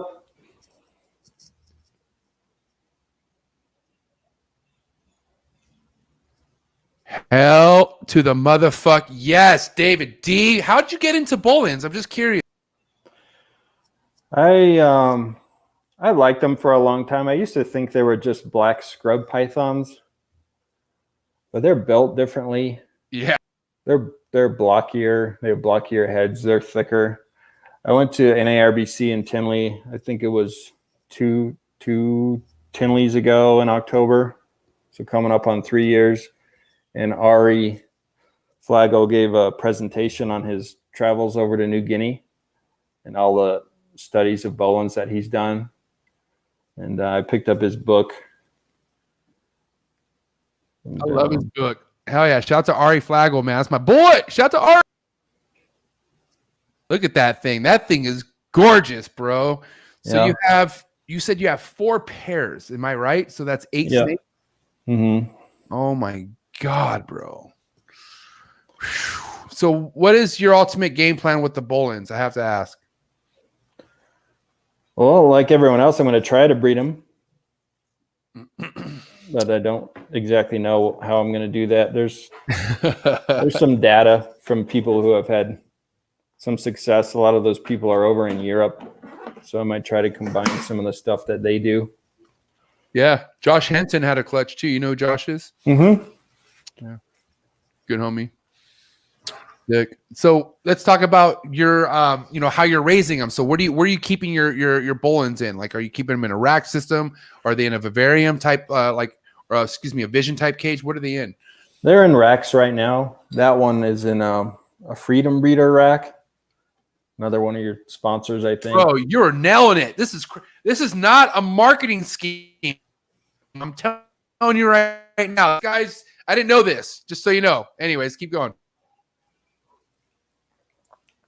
I forget what the name of the tub is, but I think it's 33 inches deep, 26 inches wide, and 7 inches high. So that's what I have the bigger ones in. And then the smaller ones are in a smaller rack. And I created a thread the other day in the Bolins group. I've had some of the older ones, they'll regurgitate from time to time. Not every time. I don't think it's like emeralds where they do that and then they do it every time, but just here and there. And that's a pretty common issue with Bolins. Wow, I didn't know that. Yeah, and there doesn't seem to be a consensus as to the cause. I got a lot of different opinions about, well, it sounds like you keep them too warm, or you need to keep them cooler but give them a hot spot, because right now they're just ambient. But the common thread that I saw with all the people who said they've had this issue was when they fed them quail, they stopped regurgitating. Huh. And I've found that they don't really want to eat rats. I have one that will strike them pretty aggressively, but among my other 3 older ones, you have to tease them a little by tapping the side of their neck, or you can hold it up to their face, and then they decide whether or not they're going to eat it. I don't know if you've seen other videos of Bolins feeding, but they'll take the rats pretty gently and maybe reluctantly.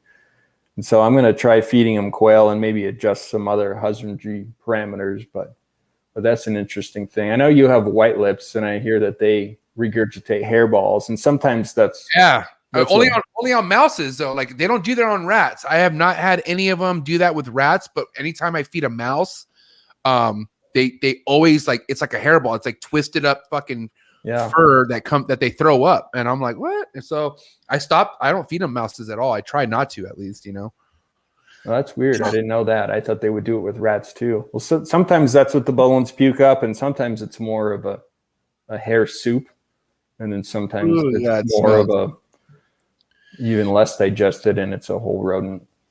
Yeah, that's crazy. It's the first time I heard about this. But I also don't talk to a lot of people who have 8 Bolins either. So it's like, you're really into it right now. Like, you're doing it. That's amazing, bro. Fucking only Dave D. That's crazy. I didn't think you were gonna say 4 pairs. That's amazing.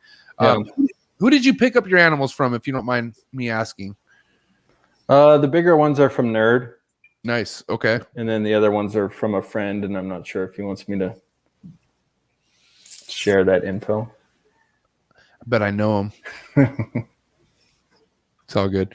Listen, I don't care. They're doing great. It's amazing. The cool thing is you have such a great journey ahead of you with them too. They're still young. let me ask you this. Once they get to adulthood, what's your game plan enclosure wise? I'm still trying to figure that out. I don't really know. They seem like they like light bulbs. They like natural type basking. So I might, Right. I don't know if I'm going to give them under tank heat or light bulbs or what. Maybe the biggest vision cages that you can get. Maybe something bigger that's custom. My wife and I are going to move in a couple of years. We bought some land. We're going to build a house, and the house is going to have kind of a wing with different snake rooms, and the Bolins are going to have their own room, but I don't know what kind of cages I'm going to put in there. So sick. Where are you guys? Are you going to stay in Colorado? Mm-hmm. Nice. Denver area, or are you going to a whole different area, like different city? Closer to the mountains. Yeah, suburb. Yeah. That's sick. Mm-hmm. We didn't talk about this much because I know we talked about it quite a bit in the Unfiltered episode, but with your seasons that come your way, like, obviously you get crazy cold fronts, right? So have you had to deal with a lot of like respiratory problems, or like, do you have something that ensures that you don't deal with RIs once you get cold seasons, or does it just happen when it happens? But what do you do to fight that problem? Yeah, I think humidity is a big part of that. I've had good luck treating snakes that have RIs with antibiotics. I guess we're going to roll into the Nido talk, but I think almost all RIs are the result of some type of Nidovirus. Wow. Yeah. I don't, dude, I hate the, go ahead. I don't know if you're familiar with Steve Tillis. He's a PhD candidate. He's at the University of Florida. And so he's studying this as part of that program. He's studying nidoviruses and other types of infections that snakes can get. And I listened to a podcast that he's on. That's basically what he said, that unless there's some kind of drastic reason why a snake is sick and the others in the room aren't, anytime he's looked into respiratory infections, he's found some kind of nidovirus. So these things are way more common than people imagine. It's not like coronavirus, where this is a novel virus that jumped from a bat or a pangolin or wherever it came from. This is something that's in almost all species of snakes. I think they've identified 200 different types of nidovirus, and those aren't all in snakes, but I think there are 20 or 30 that infect snakes, and a lot of the different ones in pythons. Some are more serious than others. But I think if you have a snake that gets sick, you want to keep it away from your other snakes. They used to think that they would get sick from opportunistic bacteria that just get out of control, but that bacteria is triggered by the virus and the snake getting stressed, and then the immune system gets compromised because of the virus, and then they get the secondary bacterial infection. And like I said before, I've had good luck treating snakes with combination therapy of 2 different types of antibiotics. Are you saying that the snakes that you treated have Nido? Well, I've tested some of them. I do have some snakes that have Nido, and they're not in the main part of my collection anymore. Okay. I tested some others that had RIs, and they were negative, but I imagine that it was just the test not picking up, maybe on that strain, or the sample degraded in transit, or they weren't shedding the virus at the time. You think about all the discussions on all the forums about nebulizing and Baytril and putting snakes in incubators to warm them up and bumping up the temperature and all that shit. I think you're just helping the snake fight off this virus that we didn't have a name for. And I just said virus. It's not one virus. It's many different viruses. And some of them are a lot more serious than others. Shit. So you currently keep positive Nidovirus snakes in a different room, obviously, or whatever. But like, are they still breeding, or are you just keeping those to just keep them until they die, or like, well, what are you doing with those? I'm gonna breed them. They're totally asymptomatic. In the past 2 years, I've only had one get a respiratory infection, and it was following an interaction, like you said before. The female grabbed the male, so they were just squeezing the shit out of each other. And then a couple weeks later, the female came down with an RI, and I treated her with a couple different antibiotics, and now she's fine. But other than that, if you look at them, they don't have their mouths open and they're coiled tightly, and they don't have mucus coming out, and they're not wheezing or any of that. So,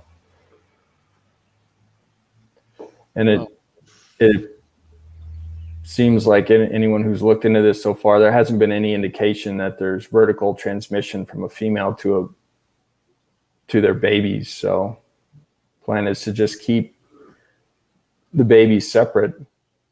And that's probably the best way to manage all this stuff, because the tests don't pick up on all the different strains. There's human error. People don't swab them thoroughly.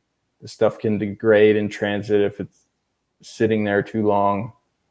The snake might not be shedding the virus. So separating the babies is probably the best step for all of us in this hobby to take. Let me ask you this, Dave. If you were to all of a sudden just be a new chondro keeper, yet have all the knowledge you have with Nido, what would be your approach when purchasing a new snake? Like, how would you do this shit? I would get a yearling or younger. I think older animals that have been passed around a lot and been paired together, that's not a good way to start. I would ask the seller to run a test. And then after I got it, probably immediately after I got it, I would test it myself, and then I would quarantine it for months and then run a third test before I moved it out. But it's important for buyers to take some initiative too and run those tests, especially one right after you get it. Because if you test the snake months down the road after you get it, and then you go back to the seller, there's so much of this stuff floating around that the seller's probably not going to play ball, because they don't know what else it's been exposed to. Yeah. It's like, I don't understand too, people out there, like, if you can, like, if your mentality is like, oh man, if I get an adult, I can kind of like,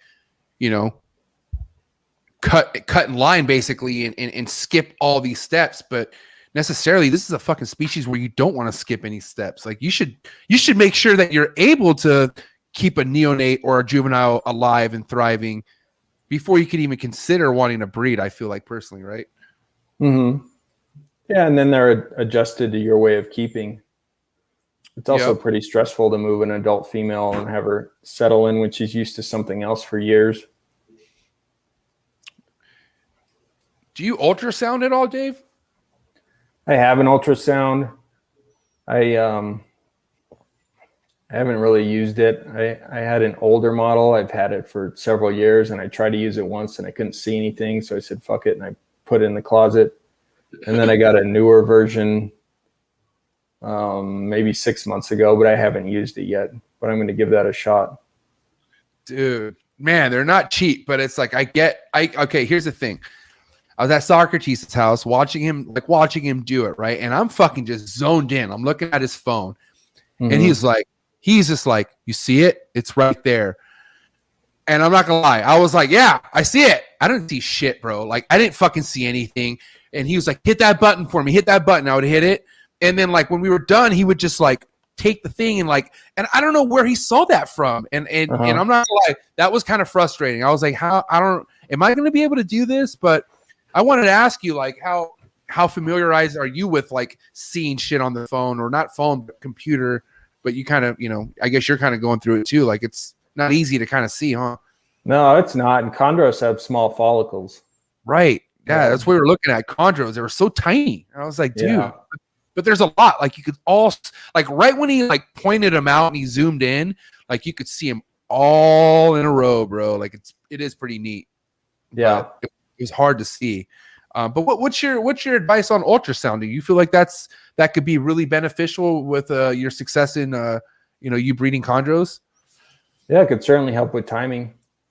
Get the male in there at the right time. You don't want to pair the male with the female when she doesn't have any development going on. You don't want to get him in there too late. So I think it'll help a lot. Rico used an ultrasound, and he had clutches spread out throughout the year because females develop at different times. And I think a lot of ball python breeders are seeing that too. It's not seasonal like it used to be. Thanks, Sock. I appreciate your advice. Oh, that's too funny. At the end of the day, I am getting one. Sock has this really sick ass one that literally plugs into your phone, and it's think about how handy that could be. You know what I mean? But anyways, it plugs into your phone. You can see it right then and there. And I'm just gonna put in the work, man. It just because I do feel like you'd give me an idea on what the fuck's really going on versus just guessing. As much as the guessing thing is fun, it really isn't. You know what I mean? So, yeah. I'm ready for an ultrasound for sure. 100%. Yeah, I'm sure with practice it gets pretty easy, but I tried my new one. I've only tried it once and I didn't see anything. And before you know what you're doing, it's kind of tough because you don't know if you're not seeing anything because it's not there or if because you're doing it wrong. So. Yeah. Let me ask you this, man. When it comes to your breeding season, right? I mean, obviously approaching winter and whatnot, how crucial are temp drops, or do you even do temp drops when it comes to breeding? I've mixed that up a little bit. I always drop them a little, but I'm going to start dropping them more. I think just looking at who's the most successful, the people that I know that are most successful, they do a decent temp drop to 72 or 70. Is that ambient, or are you talking about like the whole, like everything, like including their hotspot, like everything's down to 72? That at night, that would be everything. Everything, okay. Maybe you give them a hotspot that's 74 at night, so they can go warm up a little bit if they want, but okay. And then at day, you obviously give them heat to bask under. Now, have you had seasons where you didn't do temp drops, or you've always done temp drops?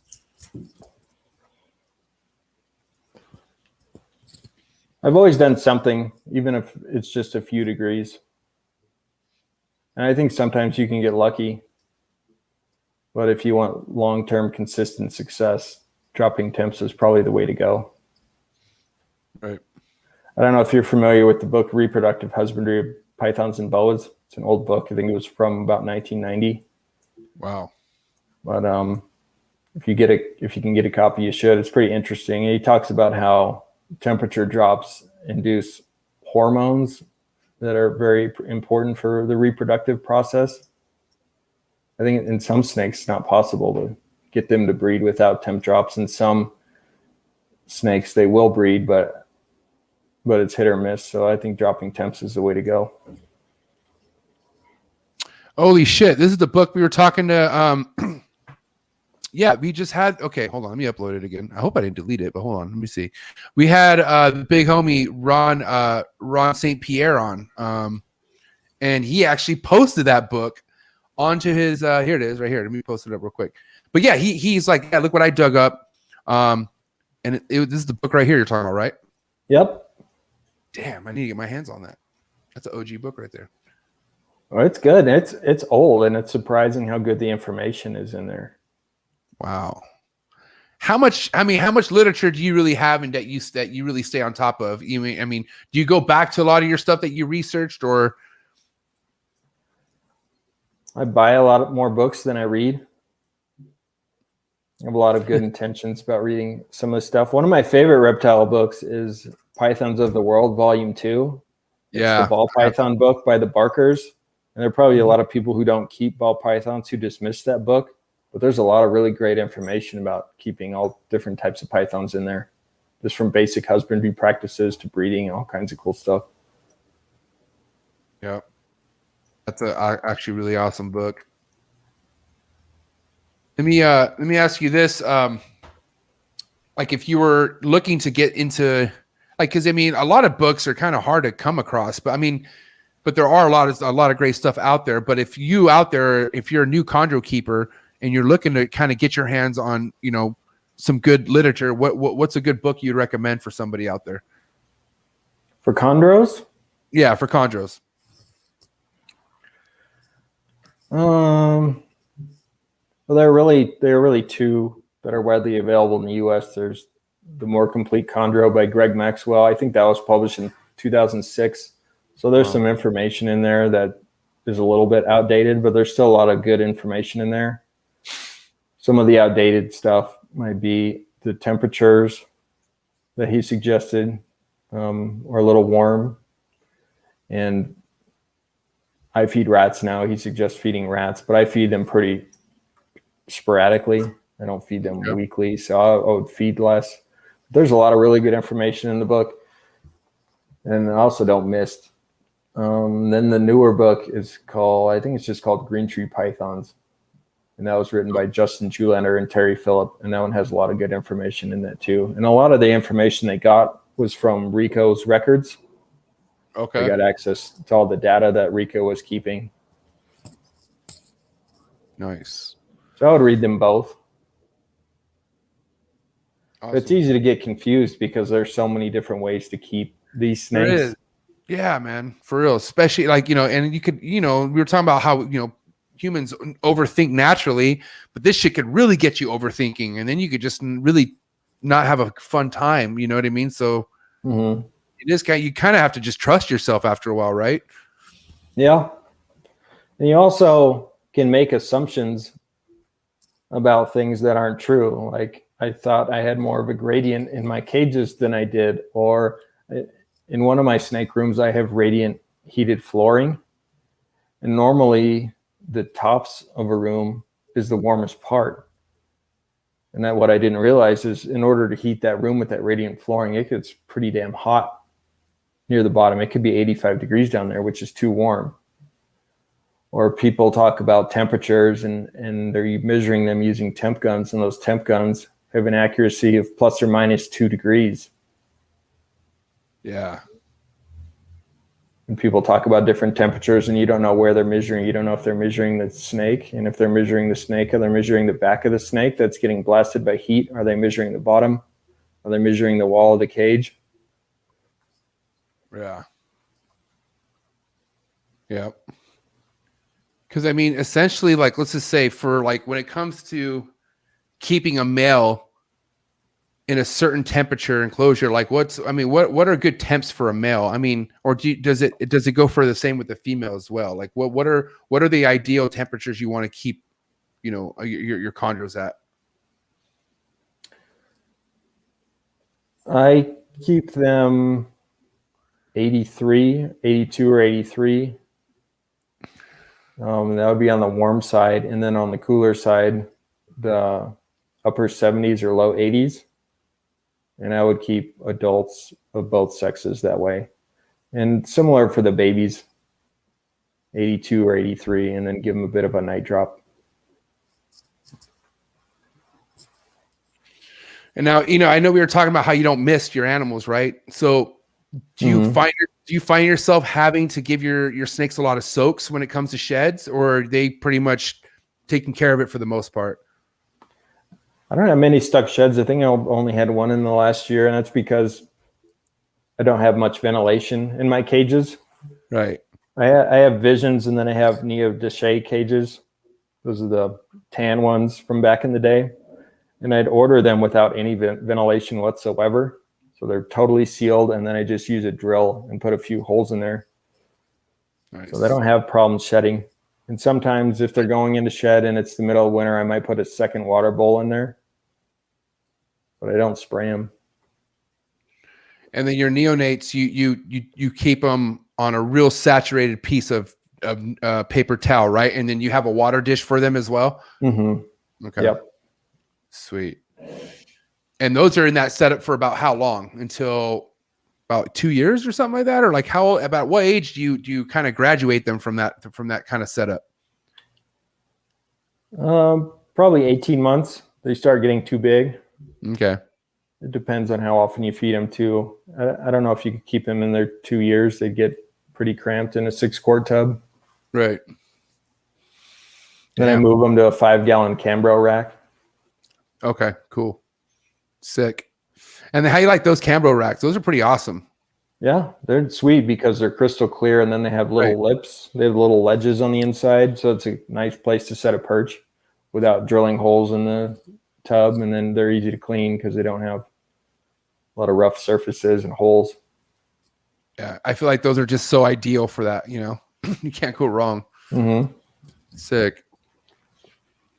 I have a wrap-up question for you, okay, Dave, before we get into the hot seat questions, okay? Okay. Now, this is important to me because, it's not like you've been in this your entire life, but you've been in this long enough to see the different kind of waves this industry's been going and how we're talking about how popular things been lately. In your perspective, in your eyes, where do you see the chondro community going? Like, I mean like size-wise, how big do you really see this thing going? I have no idea. I was looking at the number of members in the groups the other day, and the one, I think it's Green Tree Pythons, it has 18,000 members. I don't know how many of those people keep Green Tree Pythons. Right. I would think most do. And then there are a lot of people out there that aren't members of that group. The number of chondros being produced is probably a limiting factor, and there aren't nearly as many being imported as there once was. So, well, they're super popular. The whole reptile hobby is blowing up, and people are attracted to arboreal snakes. So I think it'll keep growing. Yeah. Now, with the U.S. ARC fighting for legislations and things, I mean, do you feel like chondros are at risk from like being kept eventually, or what do you think about that? Yeah, they could be. I think already there are cities. There are cities around where I live where you can't keep non-native snakes over 3 feet. So you can't have a chondro already in some cities, and it's a slippery slope.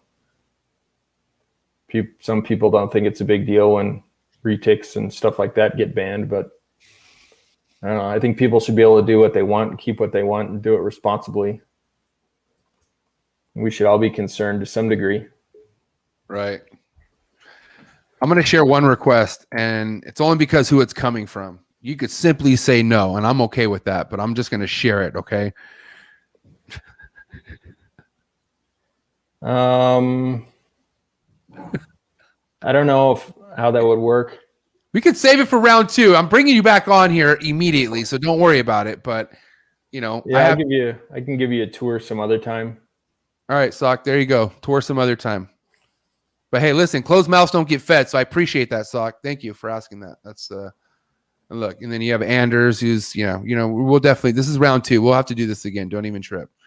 A lot of people here, man. A lot of people, excited to hear what you had to say, Dave. So before we end this, let's get into some hot seat questions, and then I'll let you enjoy the rest of your Saturday. Okay? All right, sounds good. All right, so we got hot seat questions for the homie Dave D. And need an explanation, hey Dave. I just need you to spit them out as hot as you can. Okay, you ready? Yep. All right, here we go. Hot seat questions for David D. Frozen thawed or live? Frozen thawed. 8 cut or no cut? No cut. Big flexor or no flexor? Big flexor. Sports or no sports? No sports. All right. Damn. It's like 10 for 10. Steak or fish? Steak. All right. Sushi or no sushi? No sushi. All right. Van Halen or Sammy Hagar? Van Halen. Elvis or John Denver? I'll go with the fat Elvis. All right. Okay. The end. White wine or red wine? Red wine. Favorite beer? Oh. My friend's wife brought over a bunch of cheap ass beer, and we did a taste test. And we almost all chose Hams. So I'm going to go with Hams. Okay, hams. Got it. Favorite thing to cook? Fajitas. Okay, respect. Little word association. First thing to come to mind: milk. Diarrhea.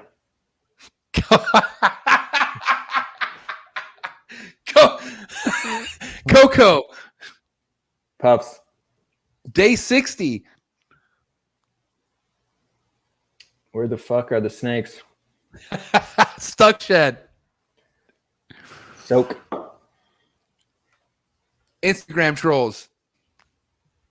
Fuck them. All right, now one has to go forever, and I mean forever, and the future's in the stake here, okay? Which one would you get rid of, Facebook or Instagram? I would get rid of Instagram. Son of a bitch, Dave. You're amazing this whole episode. Now you just shit on the platform I love. I'm just kidding. The thing is, there aren't any conversations on Instagram. There's a lot less drama, but that's because people aren't discussing things, so you don't learn as much. You just look at pretty pictures. Can I ask you a question, Dave? Yeah. If I start a DM chat on Instagram and I have certain heads in there, can I add you maybe? And your choice. You could just read shit and just leave, but are you cool with me adding you into maybe a group DM on Instagram just so you can kind of see how that conversation goes? Sure. Is that where it's at? That's like the... Well, I haven't even started it. I'm about to start it right now after this. You're just... Okay. Listen, I'm starting it after this show. I have to DJ tonight, but before I get ready for DJing tonight, I'm going to start that DM conversation. And so far in my head, it's me, you, and Sock. So here we go. Okay. Right. Yeah, throw me in there.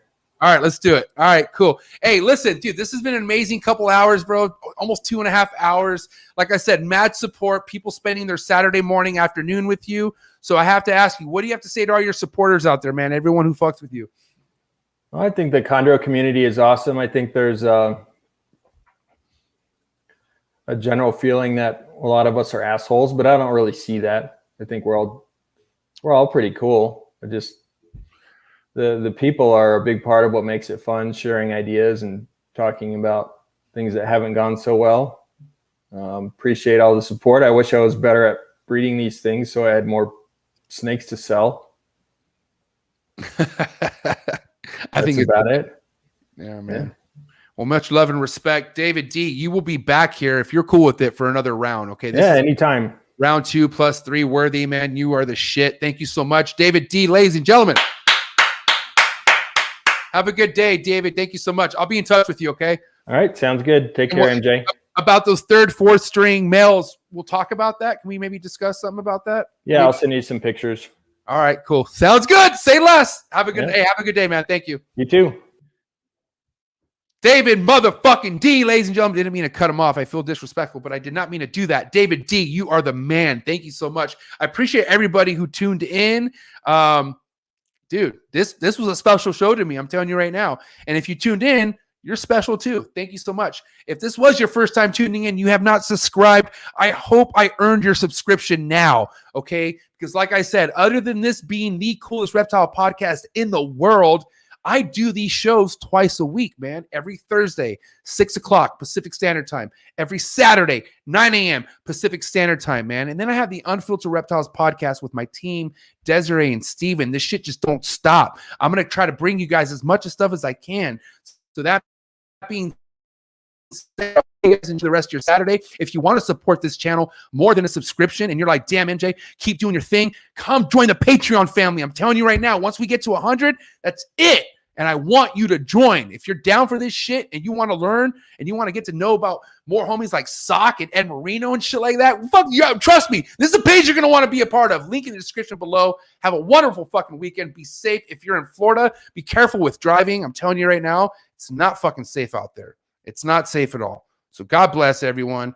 Go fuck with me on Instagram, mjexoticscartal, A, not an E. Make sure you follow the podcast's Instagram account. Trap Talk with MJ podcast. It goes down.